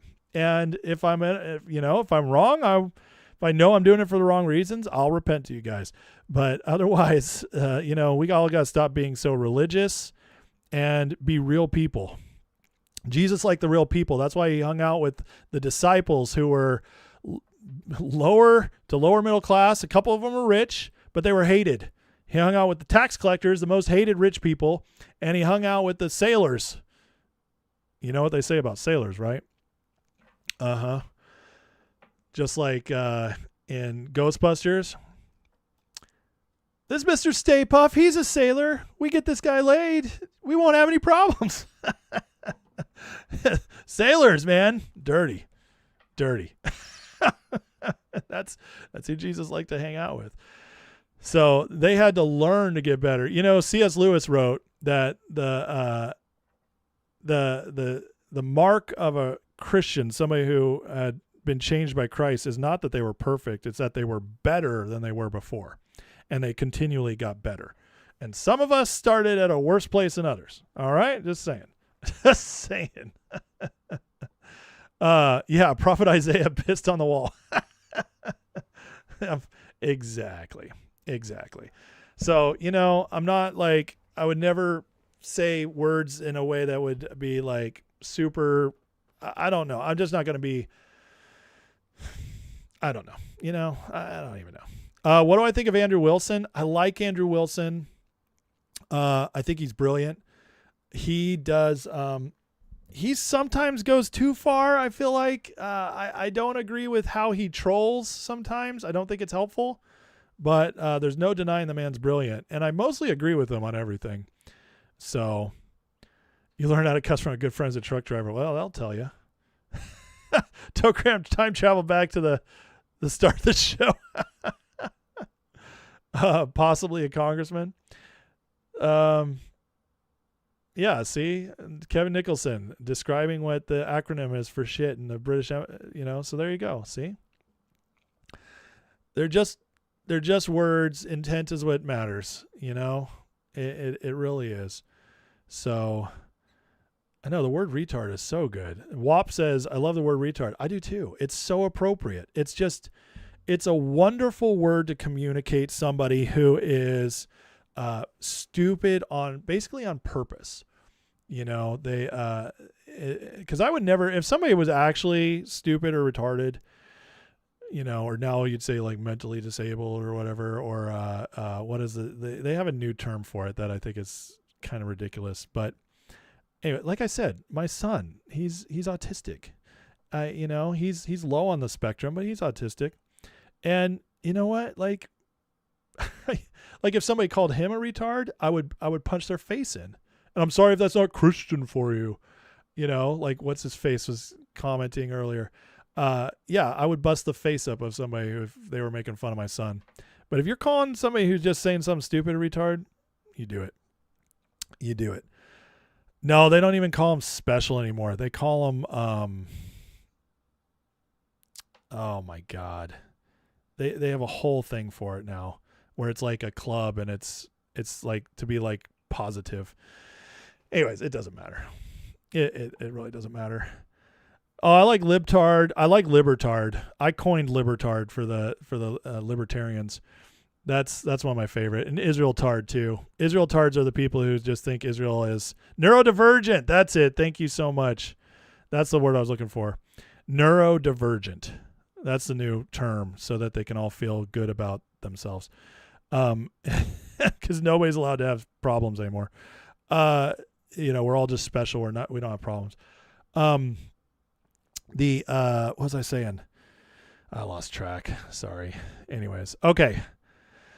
I was saying with Israel tards. I call Israel tards the people who think Israel is just, you know, evil on everything and behind everything. As if the nation that's not even 80 years old can control the world when they're smaller than the size of New Jersey. Yeah, that makes sense. That makes sense. But anyways, Lawbertarian, there you go. Your special ed? Well, God bless you. Yeah, I always said neurodivergent. Okay, guys, I got more to get to. There's just so much going on. Okay, you guys ready to see how DC is absolutely just falling apart? Let's get into it. Anna Paulina Luna has now referred Ruben Gallego to the Ethics Committee in the Senate. And there's reportedly a woman coming forward, Gallego, close friend of Swalwell. Woman allegedly coming forward with attorneys wants to go on record about an incident occurred between the two of them at the same time, and the event was sexual in nature. Gross. This is blowing up and speeding up fast on Capitol Hill. It's scaring the snot out of Congress as this continues to go out. And so we have Kevin McCarthy now, who I'm not a fan of McCarthy, But I think Trump's got some on him because McCarthy has been pretty good at when he comes out on stuff lately. Says McCarthy dropped a bomb on Swalwell. FBI warned Pelosi she knew of his relationship with a Chinese spy, and Pelosi kept him anyways, kept him on the intel committee. Listen, as all this comes out and all this is exposed in the Democrats, and yeah, some Republicans will be caught up in it too. It's going to be mostly Democrats. All this comes out, guys, there's going to be consequences, and people might be going to jail over this. Definitely, we've already had a couple congressmen resign. Gallego's a senator. That's a big deal for a senator to resign. If this keeps going on Gallego, he's gone. Now, the governor gets to replace him, and that's Katie Hobbs, so it'll be another Democrat, which sucks. But Gallego, he's awful. And he was thinking of running for president in 28 as a moderate Democrat. Now he might be bye-bye. So this is, it's still great to see them falling like this. And John Solomon today kind of dropped a bombshell. So let's listen to him on Benny. I think we're going to call, I'm going to give a code name. I know the FBI likes code names, so I'm going to make one up today. I think the President of the United States in the next couple of weeks will announce an operation. I would call the code name Hypersonic Clarity. We're going to get a level of transparency in a release and declassification of documents unparalleled in American history. The President's setting up something that I think will be unbelievable. There will be a... All right, did you hear that real quick?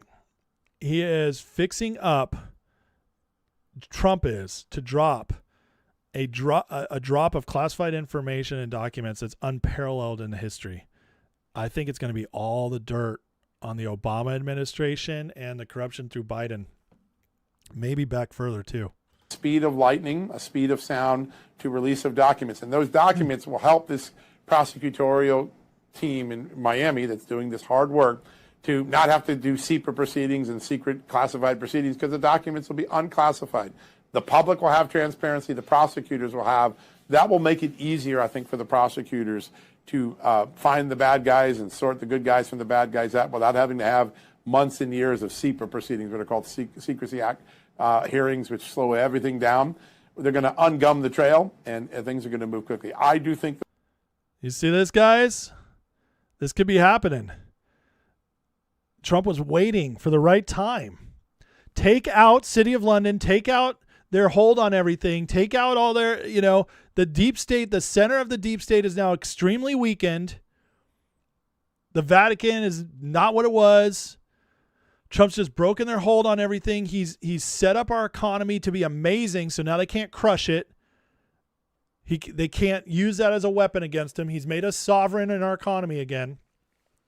He's gotten rid of all the sleeper cells. I mean, we had one, maybe two attacks from Muslims when we attacked Iran. Where's all the sleeper cells? They've been cleaning them up. They're gone. This is what a big part of what the immigration push was. He's cleaning that up. He's de-weaponized them. All the tools they were going to have to hold us hostage, to slow them down, they're gone. Bondi spent that time while they were doing all that other stuff cleaning up the Justice Department, and now Todd Blanche is there ready to go and arrest guys. This is getting exciting. He says, I think there'll be some accountability. Just said they've ungummed the system. This was it. They were the first 15 months were setting it up. Just wait till after the midterms too, and Trump doesn't have to worry about an election ever again for himself. Oh man. There will be some accountability. There'll never be enough for what we went through the last 12 years. We were deprived of a fair election because of this meddling in these PSYOP operations. We've been kept from information about vulnerabilities in our election system, which I'm going to have some good stories on that next week. But transparency can speed the prosecutorial accountability project. It's something that the deep state did well to keep Bill Barr from achieving before 2020. I don't think this Justice Department is going to fall for that. I think there'll be a speed of disclosure and a speed of prosecution that we didn't see in past years. The grand conspiracy case will be the ultimate thing. Can they make that? To get a grand conspiracy, Benny, you're going to have to do what prosecutors do when they take down a mob boss, right? Remember, they had to flip Sammy the Bull to get the Gambino family. They're going to have to take a capo in this intelligence law enforcement machinery and flip them. And if you get one big name person and you flip them, maybe a deputy FBI director, a senior FBI official, a senior intelligence council official, and you say, hey, we'll make a deal with the devil because you're going to testify up and down. I think they make that conspiracy case in a powerful way, and this begins to change very quickly. So keep an eye. Those are the things I'm watching for as a reporter. I guarantee you they already have the guys squealing them. I guarantee you, because they are cowards, these people. They are cowards. They don't want to see prison. They thought they were going to live the good life forever. They thought that they were in with the deep state and they couldn't be touched, that the ride was never going to end. And boom, now they might be going to prison and lose their lives. Yeah, no, there's already squealers. This is incredible, exciting stuff, guys. Really exciting. And, you know, it's no coincidence that Bondi leaves. Melania comes out with the Epstein statement. Now we're hearing this. Tulsi drops a bomb yesterday. I mean, it's all building up. And Trump's calling out the fake parts too about the Epstein stuff. This is all going to get revealed too. Listen to this. The First Lady last week called on Congress to further look into and uncover the truth on the Epstein files, the Epstein saga. Do you believe that there should be a public hearing for more of these Epstein survivors? Well, I'm okay with it. I think we've had a lot of public hearings. I'm okay with it, but I understand that the women didn't want to go under oath. That's what I heard, that the women, the victims or whatever, they refused to go under oath, which was a little surprising. Now, Melania felt strongly about it because she was accused of that I met her through Epstein, but it turned out to be totally false. It was a false oath. He just called out the Epstein victims, and he did it in the perfect way. He didn't say anything bad. He just said, "Oh, I'm fine if they come and testify. I want them to testify. I want them to say stuff." But they refused. They refused. Why would they refuse? That's insane. Why? If you really want justice, why would you refuse to testify under oath? Huh? That's strange. But we know why. Because those aren't the real victims. The real victims have all been paid off. They've made their statements. They went to court years ago. The vast majority of them. The pot of $450 million went to the real victims back in the teens. And any of those could come forward for more justice. I'm sure they have NDAs and stuff. But listen, in a case like this, legally, nobody, the president will pardon you. The NDA doesn't matter. Okay? They could come forward. Where's the real victims?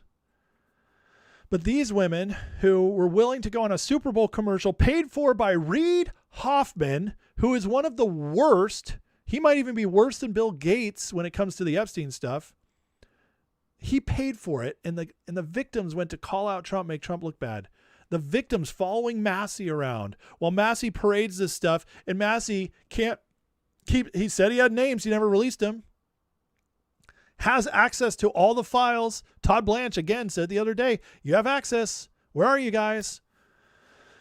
Immune on the Capitol floor, could say whatever he wants. No prosecution. No being sued. Doesn't do it because Massey's a fraud. And that's what the Epstein hoax really was. It was all being used against to try to take Trump out. And he rug pulled him. He did it perfectly. They thought he was going to fight it. And at the last minute, he said, release it all. We don't have anything to hide. Beautiful. And now here we are. And he's doing the same thing all over again. We got nothing to hide. Come, please. Talk. Why won't you? Very strange. Unless it's not what they say it is. Huma Abedin. Anybody know who that is? That is Hillary Clinton's best friend, or one of her best friends, longtime assistant, married to Alexander Soros, son of George Soros, married before to Anthony Weiner's laptop. Yeah, this woman is in all the wrong places. Well, just 2 days ago, spotted with multiple Ghislaine Maxwell and Rachel Chandler's friends. Really? That's interesting. Why are we all hanging out again, guys? That's weird. All this keeps coming out. They're just having the best time. All connected to Ghislaine and Rachel Chandler. This woman is evil, and she's connected to all the evil people. And you just can't hide this stuff anymore, guys. This is just the other day. They're all still hanging out together. They're either doing it because they know they're screwed and they're just like, whatever, we'll just party it up while we can, or they're still oblivious, but they're getting caught. And that's not going to end well for them. It's getting so bad that I don't know if you guys saw this story today. This is insane. But former Virginia lieutenant governor, before the Republican came in 2021, he was a rising star in the Democratic Party, was going to try to be governor of Virginia someday, killed himself and his wife today in front of their 2 kids. This is horrific. Why would he do this? They were about to go through a divorce. And from what I'm seeing, maybe the pressure was just getting to him because he knows what's coming. Look at this. His sexual assault accuser issues scathing statement after a murder-suicide. Decades of signs. Been doing this for a while. Back in 2019, he forcibly sexually assaulted and raped me. There's multiple accounts of this woman, or this man, sexually assaulting women. As lieutenant governor, former lieutenant governor, he would have a lot of connections telling him what's going on in the exposure Justice Department stuff. Swalwell, Gallego under fire right now, Pelosi. All these documents about to come out. Again, I just don't believe in the timing, guys, that it's coincidence. This is a horrific story, and I obviously pray for those boys. It's you can't imagine what they went through.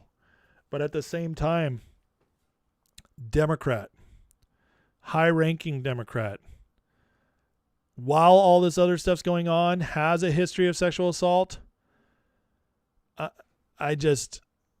I don't know, guys. I mean, I see stuff like this and it makes me wonder if they are starting to freak out. If they're starting to wonder if justice is coming, and some of them are going to take this way out. Some of them are. Do not be surprised if this is really finally coming, that we're going to see a lot of suicides.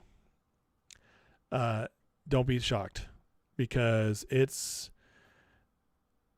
justice is coming. It's about to ramp up, as Solomon said, and who knows what's in these documents coming. But guys, Trump has 2 years and 9 months left, and he's just kicked ass of the deep state ops on all around the world, securing and for us and weakening everybody else. And now he's coming home to a new DOJ ready to go. The fraud's getting exposed. The assets have been being shown the door, the illegal immigrants. I think people are starting to figure out something's about to come, and they're getting scared. So we'll be paying close attention to this kind of stuff. And if anything else crazy comes out of this story, I'll definitely cover it. But for now, I just think it's pretty obvious that we're starting to see fireworks here at home. And it's only going to get crazier from here, in a good way, for those of us who've been waiting for this for a long time. So, all right, please hit that like, hit that subscribe. Thanks for watching, guys. And I appreciate you. Let's take a second so I can get back into the chat for a minute. Before I go on, I still got a couple of small segments I want to cover. Really good election news, stuff that could be coming up for our elections in the future, some other wins. And yeah, there's just stuff to go through. So, but please hit that like, hit that subscribe. And listen, I haven't spoken about this tonight, but if you guys want more of this community, if you want more of the content I put out, I do members only lives, where I deep dive stuff and I answer any kind of questions. There's no topic off subject. If you want to try that out, get into the Patreon, go into the description, click that link, go get a free month. You can test out all you want. And then if you like it, you can stay and help support the channel. So I would greatly appreciate that. Thank you, Mark R. Yeah, it's crazy. 18,500 subs. It's wild. Thank you, Jesus Saved. Love you too. Sleestack says, I suspect Iran uranium is smoking gun leading back to Hillary's Uranium One deal. Oh, yeah. You better believe that's coming. You better believe it. Let's see here. Kev says, that's a stupid policy Newsom has in place in California. Oh, you guys are talking to each other. I thought you were talking to me. Whoopsies. Let's see here. I guess I didn't miss anything. Is Soros the devil? He's related to him, that's for sure. Trish says, I believe Russia and the U.S. will end up being economic partners. Oh, 100%. I completely agree with that. Absolutely. The avalanche is starting. I agree with that for sure. Rumble, folks, I have seen a couple of your comments. I see the link there. I can't obviously go there right now.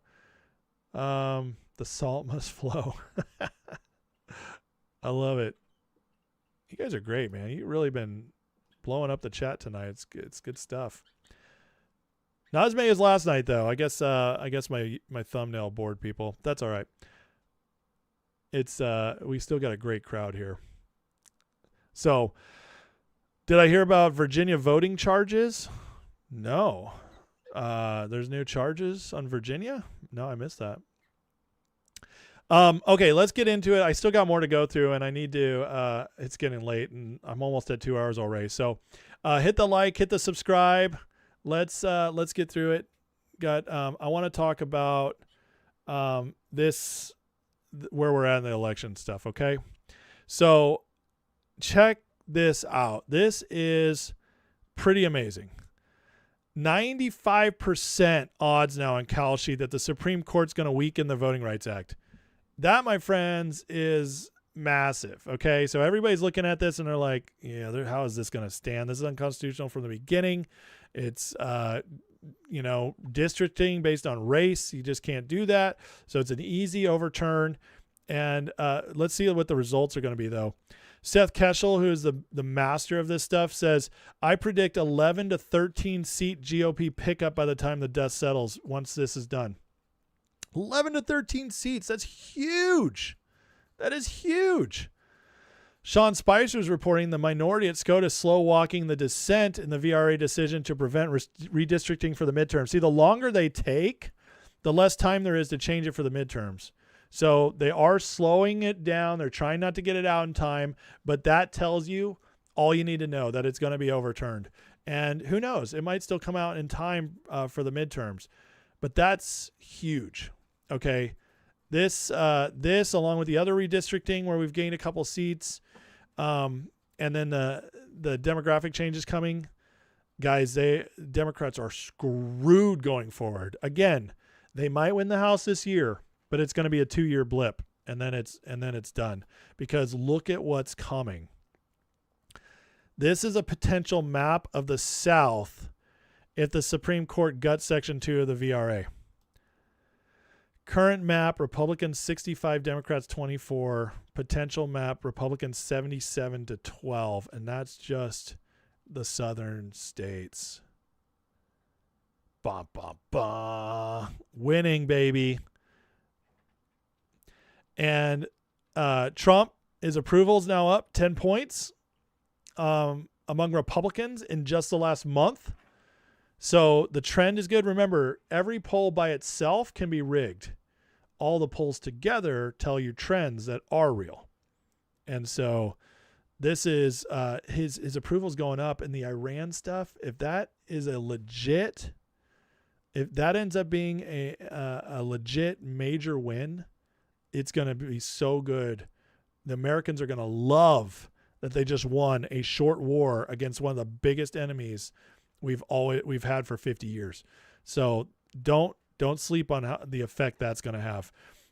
Here's Trump talking about no tax on tips. I want you to hear the applause, because right now he's also hitting this tax return season where people are getting way more money back. Listen to this. After 4 long years of brutal inflation under Biden and congressional Democrats, you deserve every single penny that you're getting now because you had to suffer. You suffered. We had the highest inflation in the history of our country under Biden. Sleepy Joe. He's the worst president we've ever had by far. Average refund. The average refunds this season's over $4,000. And here in Las Vegas, many workers have reported refunds of $5,000, $6,000, $7,000, $8,000 or more, and they've never had anything. It's all from no tax on tips alone. So you hear that crowd? That's Vegas. They're very happy about this. And then don't forget, you have no tax on Social Security for our seniors. A lot of seniors out there. And you have no tax on overtime. You know, this state. These are huge popular policies, guys, and people are finally starting to see it. Why is it blue? There must have just been a filter on the camera that got when they posted this because it's a clip. So they didn't do a good job. But so we got Trump's popularity is rising. We're just starting to see the effects of his policies. They're very popular. We have the Voting Rights Act about to be struck down, which is going to give us much more seats in the House. And then look what's going to happen going forward as of 2030. Democrats could lose up to 14 electoral college seats. That's 14 electoral college seats is also 14 more seats in the House. So between the Voting Rights Act and the Electoral College shift, that, my friends, is 25 more locked in Republican House seats when we've already have about 212 locked in always, 210, somewhere in that range. So it's only like 25 seats are, up for grabs this year. That's crazy. So you add 25 seats to that, that's 235. That's an auto majority. That means the Democrats are going to have to make major gains to undo that. By the way, it's going to get worse for them because in 2030, there's a new census that's going to be taken that won't count illegal immigrants. And many of those immigrants are going to be gone as well. And there's going to be more emigrating out of blue states to red states between now and 2030. So the demographic trend, guys, is that we are going to have a very red country here for a very long time. 12, 20, maybe 25. I mean, the Democrats had the House for 40 straight years from basically World War II to 1952 to 1992. 1994, sorry, when Newt got it back. 40 straight years they had the House. We could see that in our country. Whoa, that was weird. That was very weird. Let me go back to. Well, I don't need to play the clip. I want to get back to the map. Give me the map. Give me the map. There it is. So just like I've been telling you guys, huge wins. Okay. Huge majority future wins. And you also get the extra 14 electoral college votes in red states, which is going to make it easier to win the presidency every election going forward. So these wins are massive. They're absolutely massive. Did my computer just get kind of wonky? I feel like I'm destabilized over here. There it goes. Okay. Back. So guys, again, no blackpilling about the midterms. We are going to fight. We're going to try to win. We're going to do everything we can to win the midterms. But if we lose, it's not the end of the world. We still hold the presidency. We'll hold the Senate. We'll hold the Supreme Court. And we'll get through the 2 years. And then 2028 will be a sweep. And then 2030 is the realignment. And then it really locks in going forward. So get ready. It's going to be very, very exciting. Very, very exciting. All right. Let's see here. I want to go through some wins. I told you guys I was going to do RFK stuff, but it's a bunch of clips and it's late. So I'm actually going to save the RFK stuff for my next show because it's not like news that happened that has to be talked about today. So I'll save that for the next show. But I do want to go through some quick clips that happened. So this bill to give amnesty to 350,000 Haitians, it passed the House because 6 Republicans betrayed us. Mike Lawler, that other woman trying to get the Dignity Act through, but it's already being reported as dead on arrival in the Senate. So there you guys go. That's not going to happen. Thank God. Tennessee Governor Bill Lee just signed a resolution declaring June as Nuclear Family Month instead of Pride Month. That makes me happy. That makes me very happy. I love that. That is great. We are going in the right direction, folks. Our nation is healing. Pride Month is one of the most perverted, gross, weird things we've ever done as a nation. And so I believe now that one state's done this, we're going to start seeing this in other states. That'll be exciting. We're up to 42% now. Young men saying religion's important to them, a 25-year high. So we're having revival in this land, folks. Revival is spreading. So very, very awesome. It starts with the young men, and 25-year high, guys. That's massive. That's since 9/11. We've been a black-pilled nation for a while, and we're starting to find hope and faith again. That's a good thing. What did I tell you guys? The trend is cultural, and Trump broke us out of a stupor we'd been in. So not only is he fighting the deep states, he also broke us into the area of the culture, making it okay to be masculine again, okay to be religious again, especially Christian, okay to be Christian again, okay to be American again. All that stuff that had been beaten into our heads for so long that was like somehow wrong or somehow offensive or we made it more tolerant or whatever, all that nonsense. Trump ended all that. And now the cultural shift, because he's been the head cultural figure for 10 years, the cultural shift is here. And a culture shift is much bigger than just an election. The culture shift is here, and it's going to last because these guys are young. This cultural shift is going to last for 25, 30, 40 years. So we're at the beginning of a massive new age that's going to be very good, a golden age maybe, and it's going to be exciting. I'm very excited. These people, all these scientists keep dying, which is crazy. UFO linked scientists, technology scientists, this is going on. Trump has now announced he's going to look into it.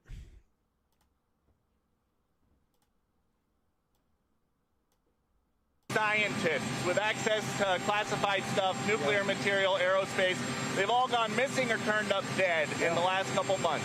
Based on what you've been briefed, what do you think is happening here, and do you think that this is connected or totally random? Well, I hope it's random, but we're going to know in the next week and a half. I just left a meeting on that subject, so pretty serious stuff, but we're going to be hopefully, I don't know, coincidence, whatever you want to call it, but some of them were very important people, and we're going to look at it over the next short period. So Trump's looking into it, getting ready for. So we'll find out if there's something to this. I'm excited to find that out because, I'm very mixed on the UFO alien stuff they've all been talking about. It's one of two things is happening. Okay, either we're about to get some real disclosure, and later, Toe, good to see you, brother. We're either going to get some real disclosure and find out some stuff. It won't be real aliens, but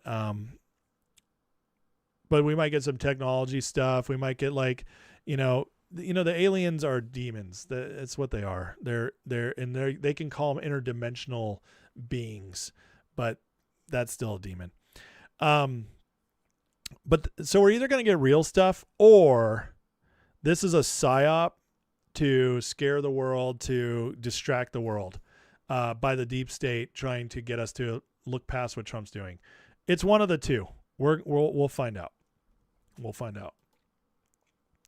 And then finally, Trump posted this long post about the ballroom today, saying some very interesting things. So I'm not going to read this whole stuff, but he does say, let's see right here.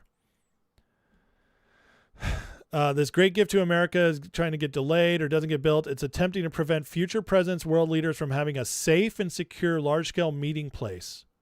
One with bomb shelters, a state-of-the-art hospital, medical facilities, protective partitioning, top-secret military installations, structures, ballistic and blast-proof glass. That's crazy. This means that no future president can ever be safe and secure at events, future inaugurations, or global summits without the ballroom. This magnificent space will allow them to carry out vital duties as leader of our nation. Isn't that amazing? Well, I mean, it's deeply important to our national security. So what's Trump trying to tell us here? It's pretty crazy. So Brian Cates has some good insights here, I think. He says, was the White House really set up to be the residence of a true leader of a free, independent, sovereign nation? Or was it a front for something else? And now Trump is trying to turn the White House into an actual HQ for a sovereign leader. Swamp is trying to block him. It is very strange why they hate this ballroom so much, especially because it is all covered by private funding. So it does make you wonder if there's a lot more going on than just a ballroom being built. So this is the kind of stuff I'm watching right now. I don't have any answers, but what Trump wrote is very interesting. And the opposition is interesting as well. So I'll be watching carefully and closely, and we'll see what happens of this. Okay, guys, let me finish up here tonight. Please hit the like, hit the subscribe. Thank you for watching. You guys are awesome. I'm going to get into the chat here for a few minutes and try to answer any last questions or comments you guys have, and then call it a night. So let's see what we're missing here. Let's see. Demons don't need a craft. No, they don't. They travel through, they're interdimensional, and they're not physical. You know, it's like, listen, I used to do deliverance ministry. I did it for years. So I've kicked a lot of demons' butts. Just be honest. They're not as big a deal as people think they are. Unless you let them be. See, that's the thing. It's like, after Jesus rose from the grave, the devil's defeated. He has very little power now. People have the power. And when you partner with demons, you let them have power through you. But they don't have power over you unless you let them. And you can let them by either directly letting them, or by continually sinning and choosing sin and excusing it, or by believing lies. Those are the ways, which is why Scripture is so important and why it's called the sword of truth. In the I've done a whole teaching on spiritual warfare in the members' lives, but demons don't have that much power. But the people who encounter them, it's always on like drug trips or weird, weird experiences, that sort of thing. But a lot of evil people like to commune with demons, and they get ideas from them, they get direction from them, stuff like that. And some of them think they're just talking to aliens, because the demons will do whatever they can to get to influence you if they can. And so they'll lie. They'll say they're aliens. Let's see. What's a UFO scientist? That's a good question. Kev, see, none of that stuff really matters. Anunnaki, Nephilim, those are just ways they present themselves. The Nephilim, they're completely defeated physically. Caleb in the Bible killed the last of the giants. So that was the last of the Nephilim. They're all gone. And the flood wiped out the rest of them, the real ones. The ones that were left over just came through the bloodline of Ham. And that was all that was left physically. And then Caleb went and kicked all their butts in the promised land and cleared them out. So there are no Nephilim physically left. What there is demonic spirit that some of them came from the Nephilim, but they were demonic anyways from the beginning. You know, it says the sons of God came and married with the daughters of men.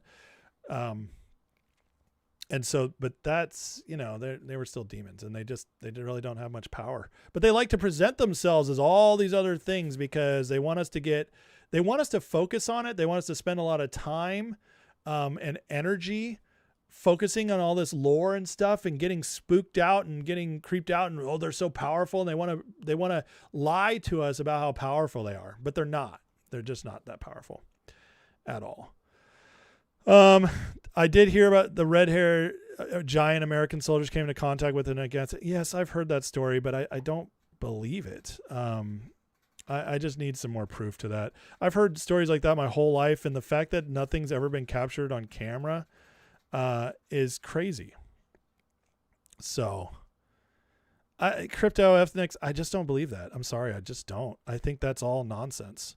And I'm talking this as somebody who's been a Christian my entire life. I've studied the scriptures for 25 years in Greek and Hebrew in Israel. I know the scriptures very well. And by the scriptures, I mean the Bible and in other stuff that's, you know, deuterocanonical. I know all that stuff. I've studied it, and that stuff just doesn't line up with the Bible. It's all sensationalistic nonsense that's been created by people who just want to come up with wild theories about the end times, but none of it's biblical. And the Bible is actually much more, and honestly, nobody believed any of that stuff till the 1800s. Okay. And that's just the fact. Most of that stuff didn't come around until John Darby in the 1800s. If you go back and read the original church fathers, none of them believed any of that stuff, like that Nephilim would come back, any of that stuff. It's just crazy, and it's a waste of time to get into. It just is. Yeah, I know Google's AI lies. That's for sure. Listen, AI lies, but AI is also going to do amazing stuff. You know, this is what I hate about people when they get super afraid of technology. You know who's more powerful than the demons? God. You know who can use technology way better than the demons? God. There is no technology that's just going to be pure demonic unless it's like sinful, like sex stuff. Anything that has thought process, you can pray over it and all of a sudden it's God ordained. Like the demons don't have power. Everybody gives the demons and the devil all this stuff. And it's just like, no, they're not powerful. They have no power over you. It's big God, giant God who lives inside you, and little tiny devil who has no power. And trust me, once I learned that, a lot of my problems went away in life because I stopped being afraid and I stopped giving the devil credit where there was no credit. I believed a lie, and that gave access into my life.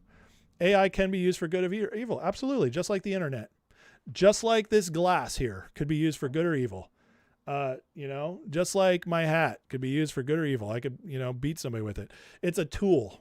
It's all it is. And everybody's scared of AI is going to be left behind, because no technology is unleashed on the earth without God behind it, and God, you know, being able to take control of it.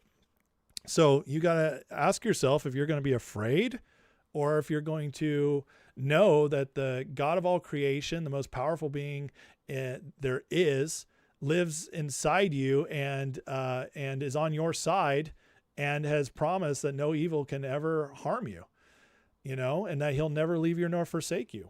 So, you know, I'm just saying, like, there can be no fear of this stuff. It's just, don't fear it. You know, and listen, the Bible says that love casts out all fear, because fear has to do with punishment.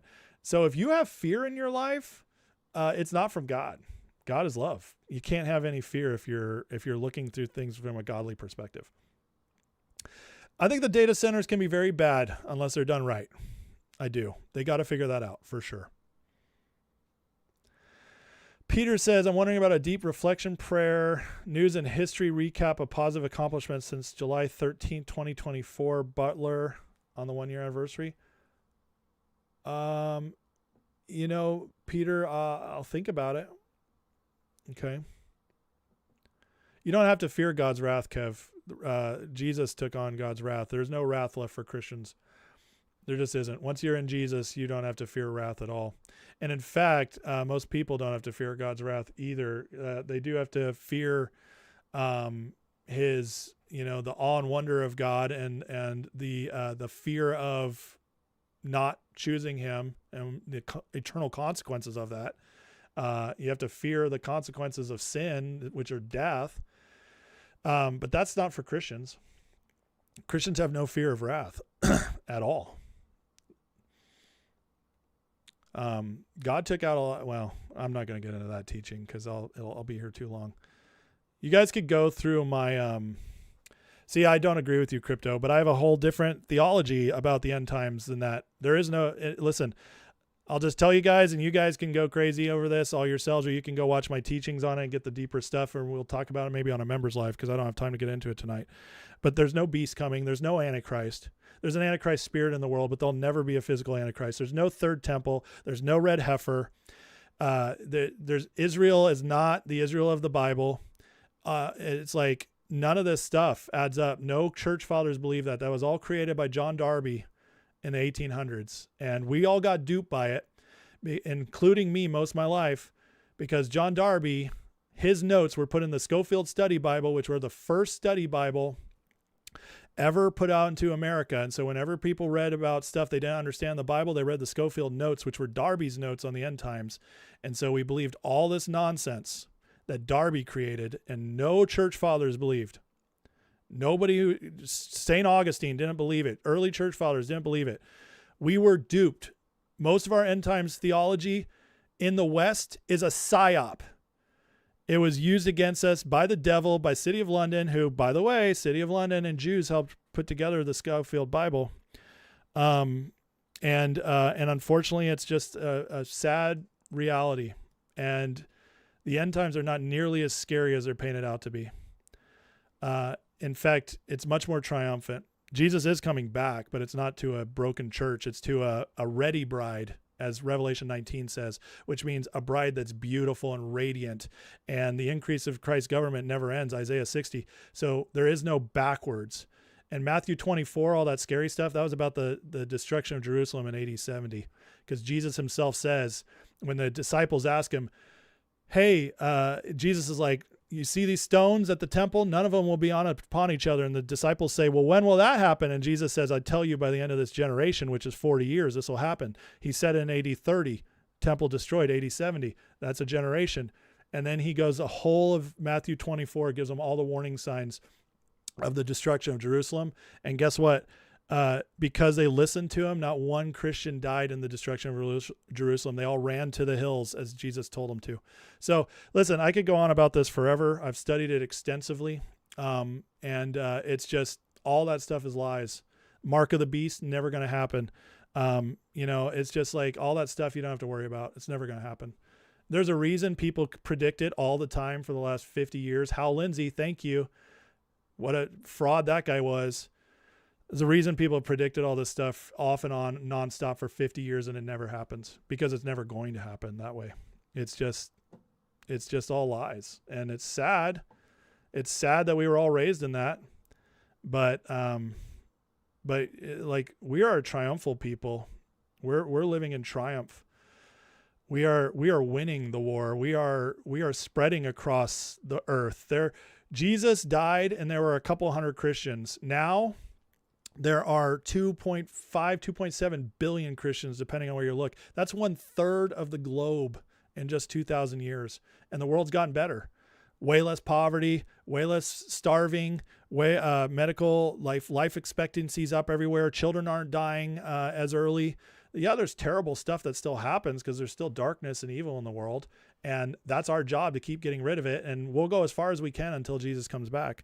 But there is never going to be a one world government that's going to take us down. There is an Antichrist spirit in the world, and that's in 1 John. And he talks about it's already in the world. That's the only mention of Antichrist in the entire Bible, is in 1 John. There is no Antichrist in Revelation. People made that up.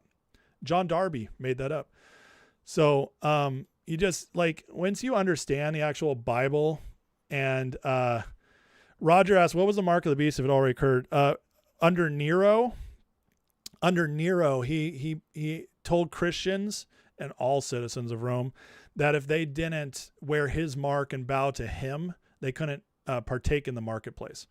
And so Nero is who 666 is. That's who the beast is Nero. And Babylon was prophetically both Rome and Jerusalem. So you guys don't understand that Jerusalem was evil. It was evil. It was completely taken over by the religious, the Pharisees, and there had to be a price paid for the law that Moses gave, and because they didn't follow the law, and so judgment came on the Jews in AD 70, and Jesus was like, everybody can get out of it. Why do you think Paul, Peter, John, why do you all think they all said this is coming soon? Well, they weren't saying, like, it would be the only prophecy in the Bible somebody prophesied soon that didn't happen soon. And it still hasn't happened. It's been 2,000 years. How does that make sense? People are always like, well, we're in the last days. And they just didn't know that it wasn't going to happen yet. Well, that's such nonsense. Why do you got to make that up? No, they knew it was coming soon because it was coming in AD 70. And they had to, they were trying to warn everybody, you don't have much time because judgment's coming to Jerusalem. So the abomination of desolation was Titus's army coming up. He said, when you see this, run to the hills. Well, the Christians knew what he was talking about. They saw the army. They all ran to Pella, and they survived. And then in Jerusalem got sieged, and a million Jews died. And after that, they all scattered across the world. And guess what? The law was destroyed forever. So there was no law anymore. They couldn't, like, not the Judaic law they had. And all the temple stuff was destroyed, including the genealogies of the Levites. So the Jews can never restore the priesthood ever because the genealogies are gone. And so the priesthood will never be restored. That's why they still haven't restored it in 2,000 years. That was the judgment on the law. Jesus had to commit judgment on the law. They killed him. Now, it's not anti-Jew. I'm not anti-Jew. But they were in a covenant with God. And when they didn't receive God, they had to receive the part of that covenant. And that covenant had been established in Exodus 20. So anyways, once you understand that the Bible is all about covenants and Revelation is telling us about the prophetic picture. By the way, Revelation is not it's not a historical book. People treat it like it is, like it's to be figured out historically. No, it's a prophetic book. It mirrors Ezekiel. So if you go to Ezekiel and you go to Revelation, they mirror each other. Well, Ezekiel was written right before Jerusalem was destroyed the first time by the Assyrians and the Babylonians. And so Ezekiel was warning about that destruction of Jerusalem, and Revelation is warning about that destruction of Jerusalem, and what was coming at the end of that covenant. So anyways, all that to say, listen, I could do this all day. There's so much more to say, but listen, look, like, it's crazy, but most of what we've been taught about the end times is nonsense. It's all like, it's all lies to scare us, to make Christians, think about it this way. Okay. Cause I know some of you are probably like, oh, what the heck? This is crazy. You're an insane person. Cause you've heard that your whole life, this other stuff. I know I was raised in the other eschatology, the fear-based eschatology, Antichrist and Mark of the Beast. And I was so afraid the world had to get worse. Looking for signs in Israel all the time. I was doing that. That was me. And thank God delivered it of me. There is no rapture. There is no rapture. Jesus is going to come down. We're going to meet him in the sky, and then we're all going to come back down to earth together. There is no rapture to save us from anything. There's no tribulation. That's all happened. So anyways, my point is that, I lost my train of thought here. Well, there you go. I was saying too much too fast. And I was saying that, just think about it this way. If you believe, like most American Christians do, that the world has to get worse for Jesus to come back, then what's your incentive to make it better? You just want to go bunker mentality. And I knew a bunch of Christians like that. Y2K. Oh yeah, I got my bunker. We got 6 years of food stored up, blah, blah, blah. And it was like, they were only living to survive. They weren't living to thrive. Meanwhile, Christians are supposed to be discipling the nations. We're supposed to be out there. That's Habakkuk. It's Isaiah. It's Jesus. I mean, we're supposed to be out there. And so ask yourself what theology actually leads to discipling the nations that actually leads to the increase of his government will have no end. What leads to that? What leads to Christians living triumphal lives and actually saturating society? It's not the scary end times theology. That was a psyop to take Christians out. So crazy stuff. But Trump, what I believe Trump is prophetically in our timeline, is Trump is bringing through. See, Roger, I have a real big problem what you just said there. And I love you, Roger. You and I have gone back and forth for years now. And you know I love you. But what you just said really bothers me. You just said the rapture is your blessed hope. Sir, friend, brother, Jesus should be your only blessed hope. So if you have hope in the rapture, that tells me something really bad about your theology right there. And I say that with love, brother. I'd say that with love. You should not have hope in an event. You should only have hope in Jesus. So anyways, what I was saying about Trump is that Trump is, what I believe Trump is he's God. So, okay. I said there's no one world government. There isn't, but there's a spirit that wants to bring about a one world government. That is the Antichrist spirit. Okay. It's the same spirit that created the Tower of Babel. All right. It's Antichrist, which before Christ, that was before Christ, still trying to happen. It's a challenge to God. Okay. Humans taking over God. All right. So with this one world government spirit, that's what the city of London's been trying to do. City of London, Vatican, Washington, DC, the triad, deep state. They've been trying to create this one world government. Well, Trump is smashing the modern version of that. And what I believe, okay, because we've had multiple ages. We had the age, well, I'm not going to get all of that. I'll be here all night. But Trump's smashing that, okay? And when he's smashing that, what's going to happen is it's going to break, and it's going to be more broken than it's ever been broken before. And the reason is because of stuff like the internet and AI was going to give us the information so we cannot go back into deception, because they can never go back into the shadows again.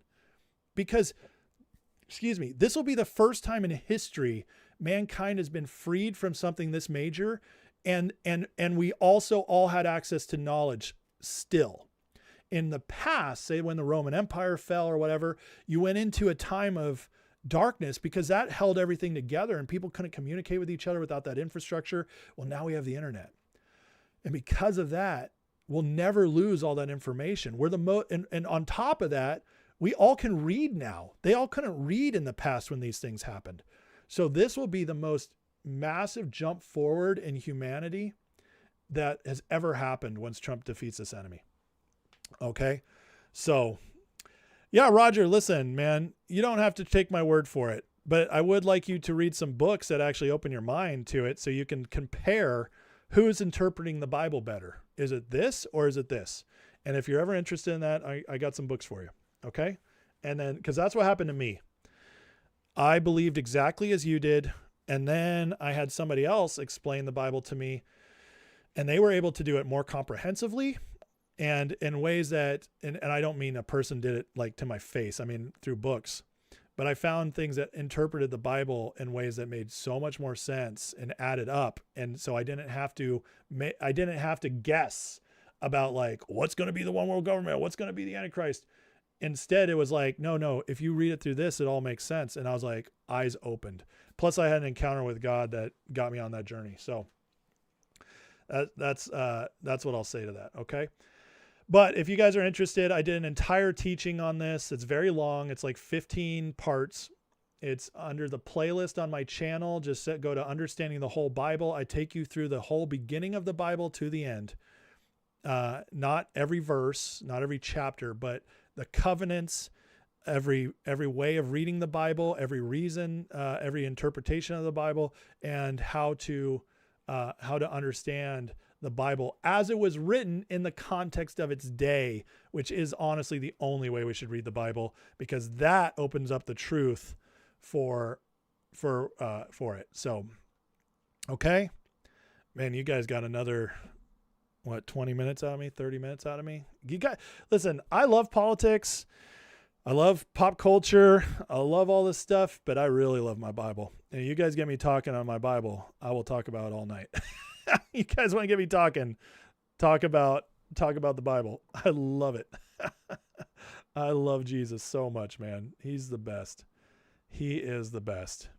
But there's enough Bible teachers out there. You know what? There's not enough Christians going to war in the political realm, and not enough true Christians.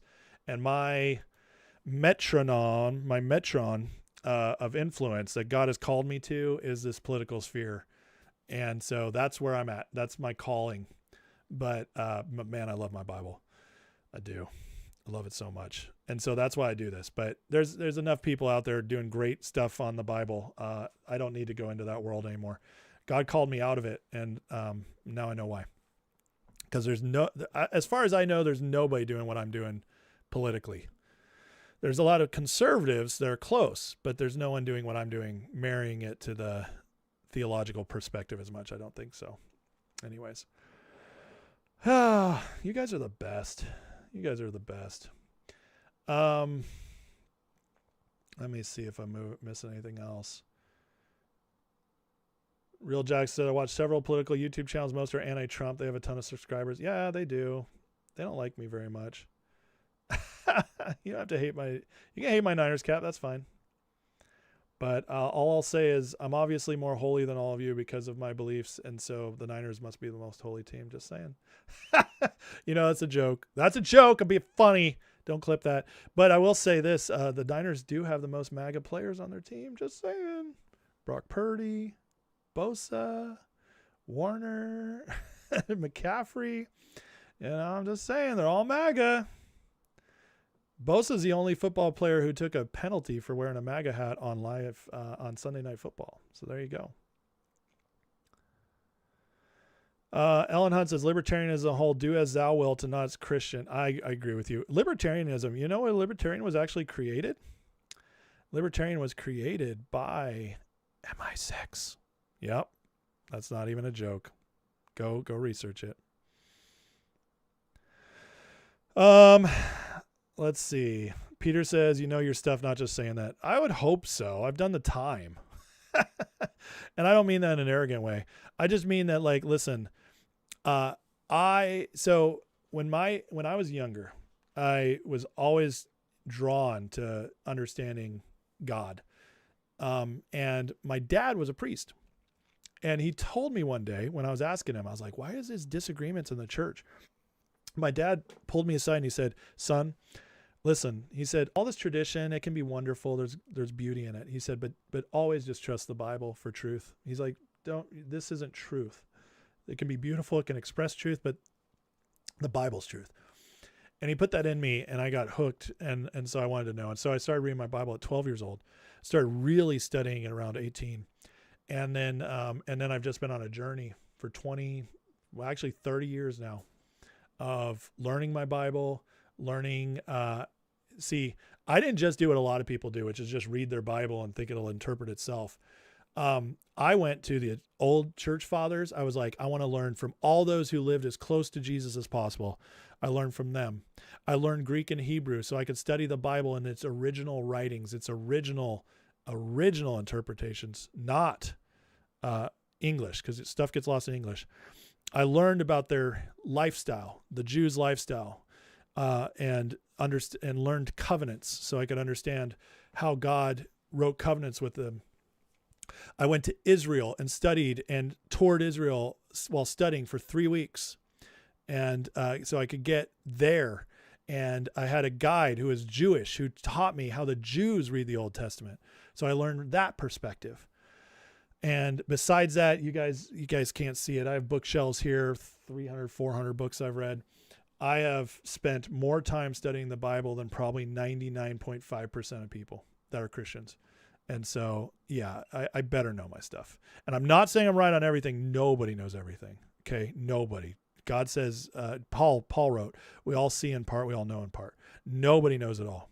Okay. I can learn from everybody, but if we're just talking straight Bible, there's, I'm up there and I'm confident in that. I did the work. I did the work. Let's see. Thing about leftists, they never stop coming up with bad ideas. One of the many says, I'm not going to be able to listen to this tomorrow now. You're not going to be able to listen to it? Why? What happened? Tammy says, I read a Bible verse, get a different meaning to what I have going on. Bible can speak to you in many ways. It's a living, active word. So it can speak to you in the moment, and that's great. It's speaking to you personally.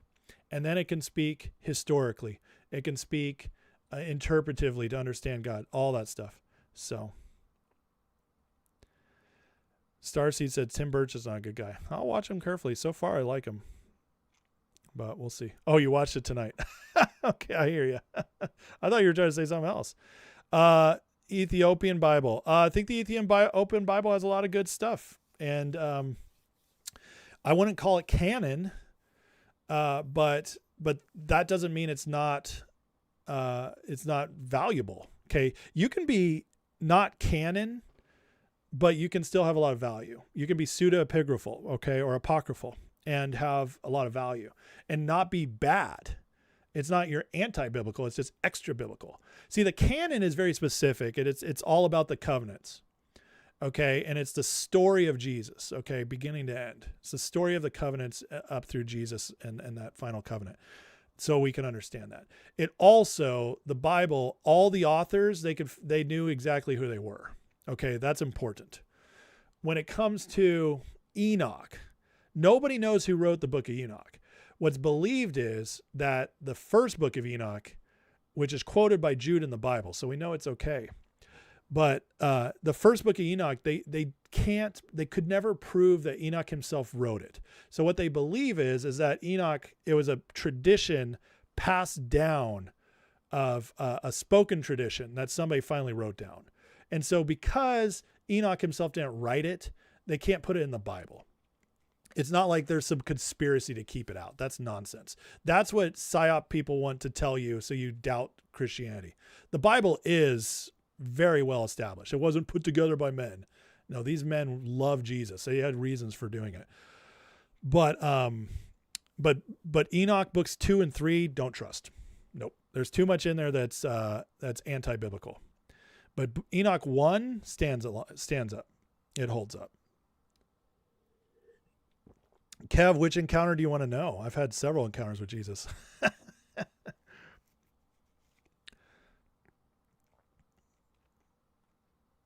I believe that the Ethiopian Bible only has the first book of Enoch too. Okay.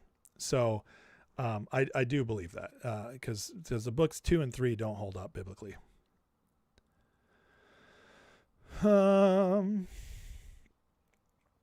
Yeah, you're right, Starseed. I do believe there's a PSYOP coming with disclosure. Absolutely. All right, Kev. You know what I'll do? I'll tell my one encounter with Jesus that got me. So I've had several encounters with Jesus. There's 3 big ones. I'll tell you guys the big 3, and then I gotta go. Okay. So, yeah, there's no lost books of Adam and Eve crypto. That's a lie. But that's just nonsense. That's somebody else wrote those. D6, I've had God talk to me, audibly twice, I think. Okay, so listen, my 3 encounters with God. First was when I got saved. I was born into a Christian family. I loved Jesus, okay? But I hadn't fully, I might have been saved, but it was my first experience with the Holy Spirit, okay? I was at camp. I was 12 years old, and we were having a night service, and the pastor was preaching a very powerful sermon. We were outside. It was very beautiful. And at the end of his sermon, he prayed, and he said, and I now ask the Holy Spirit to come and wash over you all and touch you all. Okay? Sorry, Crypto. I didn't mean they don't exist. I just mean they're not legitimate. Okay? That's what I meant. But they, anyways, Excuse me. I got off track. At that moment, I felt the wave of the Holy Spirit hit me, and I couldn't stop laughing, and I laughed uncontrollably. It was like the best feeling I've ever had in my life for 4 hours.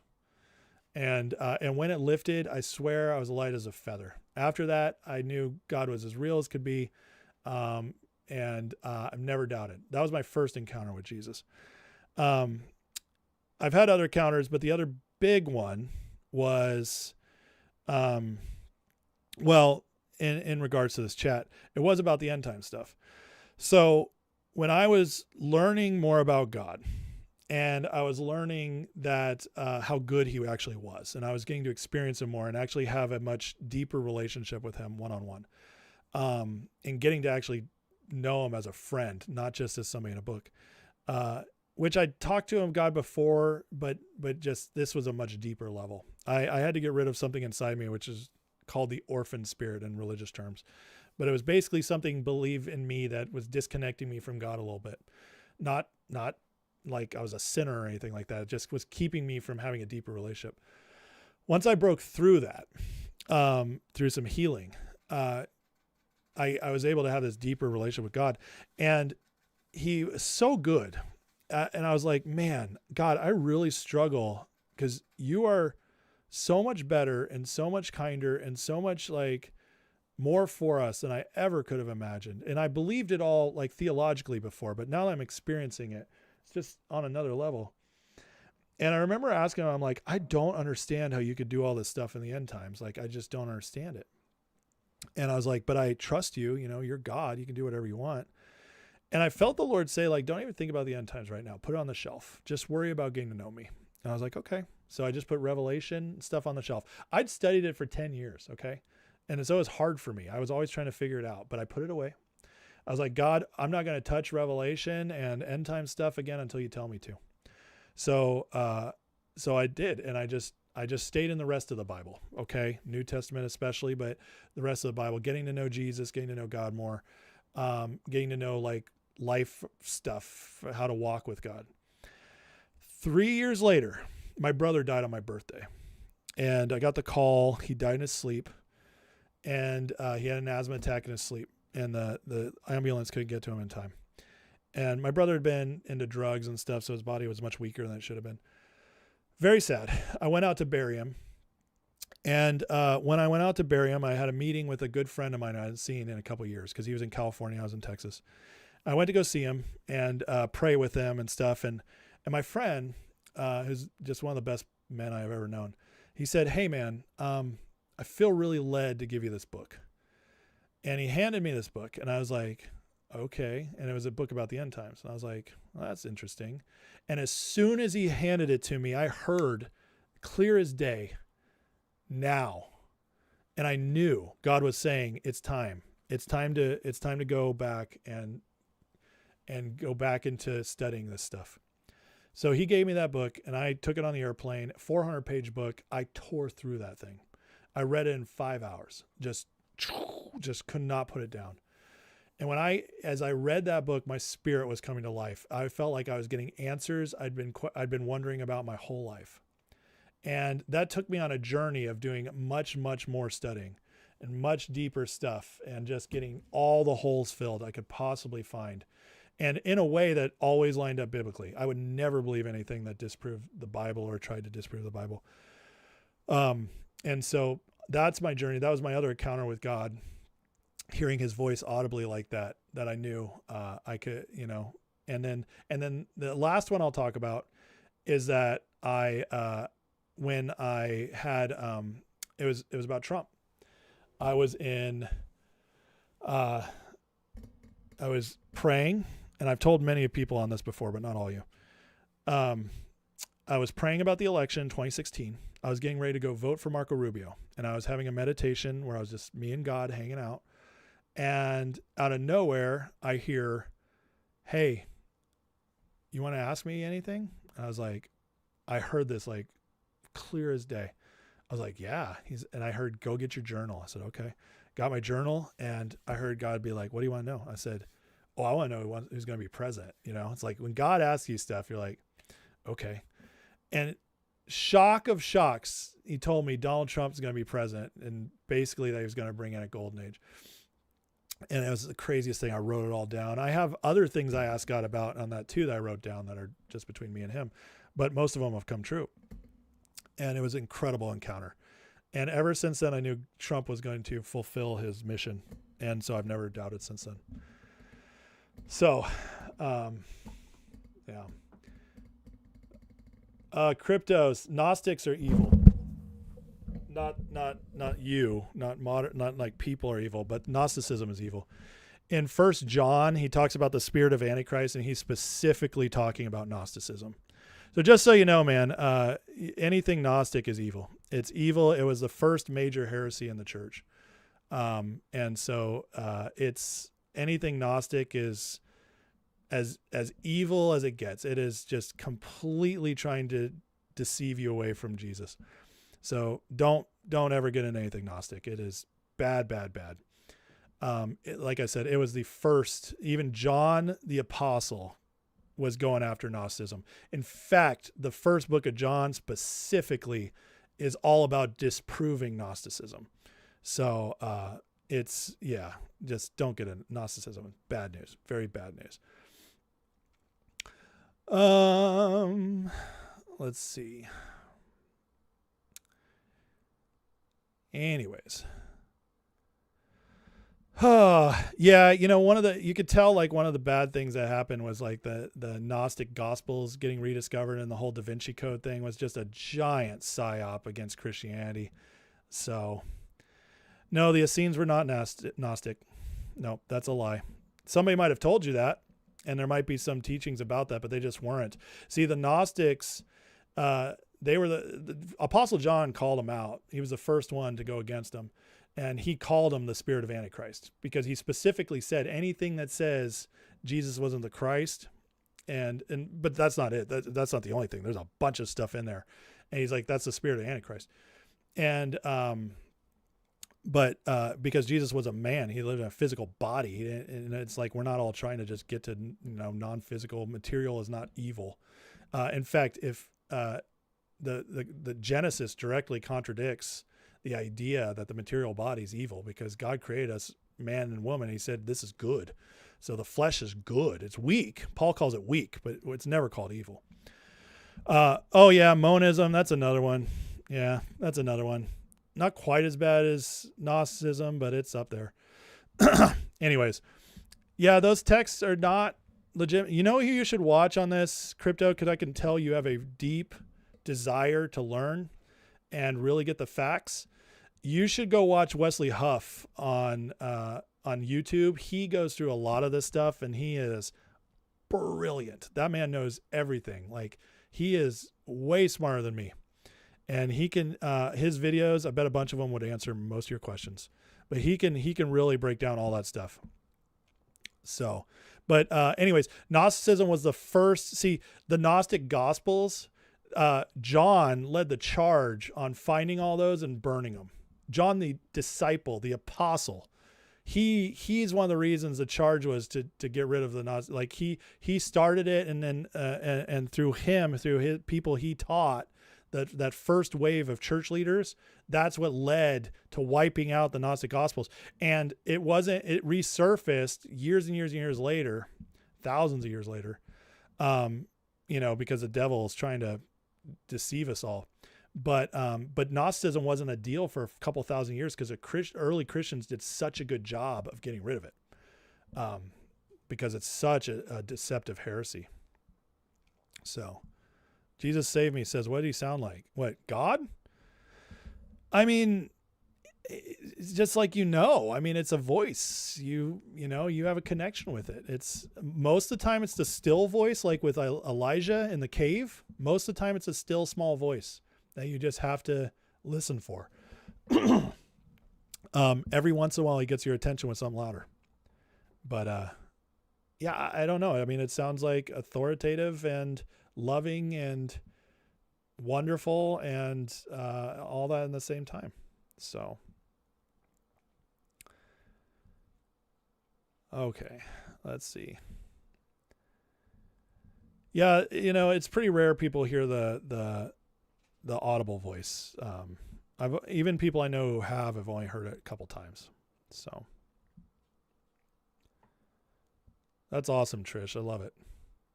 Oh, dude, no distractions. Are you kidding me? I love answering this stuff. Black Mandalore asks, what's the book I was given? It's a book called Raptureless, which, as somebody who deeply believed in the rapture at the time I was given that book, I was like, what? And that's why I needed God's voice, because I would not have read it if God didn't tell me to. I'm just saying. So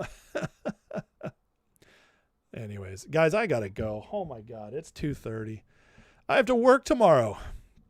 So listen, love you guys. Appreciate you. This is like a members live at the end here. This is what the members lives are like, by the way, a lot of the times. So I might do a members live this weekend, and Super Champion Rocker, why burn books? Censorship is gay. Dude, the Christians weren't the Constitution. They weren't trying to do rights for people. They were like, this is detrimental to our faith. And I'm pretty sure God led them to do it. You know, God is not the Constitution. If you think that censorship is gay just because, listen, I burn books. If I found like a porno mag in my son's room, I would burn it. I've burned, my dad burnt the book, The Exorcist, after he read it because it disturbed him so much and he heard a scream come out of it. So yeah, you can burn books, bro. That's stupid. That's a retarded comment. Nice try though. Are you kidding me? That's so stupid. Hey, Jeff Morgan, welcome. Yeah. So listen, if you guys really want to do the, members lives, get in the free Patreon. And then if I do a members live this weekend, if I have time, we can talk about all this stuff. You guys can ask me whatever you want, and I'll try to come up with a teaching for you guys too. So, Roger says he's been contacted audibly by his guardian angel. Listen, man, guardian angels, the Bible is clear. We all have one. So that's awesome. And I definitely believe we can talk to angels sometimes, for sure. We just shouldn't be praying to them or worshiping them. Diane says, how do we find out about Weekend Member Live? You have to be a member. So join the Patreon, and then you'll get an email notification, or you'll be in the Discord and I post it there as well. Okay. It's in the description. Click on the link to Patreon and go get a free membership. Okay. You get a whole month free. And if you don't like it, you can leave. If you do like it, you can stay, and it's $5 a month. Okay. So, all right, guys. Love you. Hope you have a great night. Let's pray real quick and get out of here. So, Heavenly Father, thank you for today. Bless these people, Lord. And God, we pray protection over our president. We pray for prosperity in our nation. And God, we just pray for wisdom and our own discernment. God, none of us have all the answers, no matter how much we've researched, no matter whatever we think. But together we can all find truth. And that's God. That's why we need each other. That's why the body is a body, and not just a bunch of individuals. So we love you, God. We love your ways, and we thank you. Bless everybody here in Jesus' name. Amen. All right, guys. Love you. Got to go to bed. Please hit that like, hit that subscribe, and bless you guys. And I'll talk to you soon. I'm going to take the weekend off, Friday and Saturday, unless I do a members live. So the rest of you, I'll see either Sunday or Monday. God bless.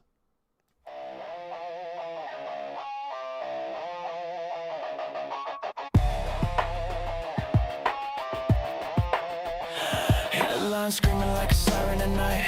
Red and blue shouting, nobody's right. Smoke in the streets, truth under attack. Everybody's loud, nobody's got facts. Feeds keep scrolling, nerves stay tight. Matchsticks flicked in the dead of night. They sell fear, cheap package the lies, while the clock keeps ticking, empires on fire. Can't sit quiet while the world's on edge. Lines in the sand, standing on the ledge. No script, no leash, no polish, quiet. Just a voice in the dark and a spark to the wire. This is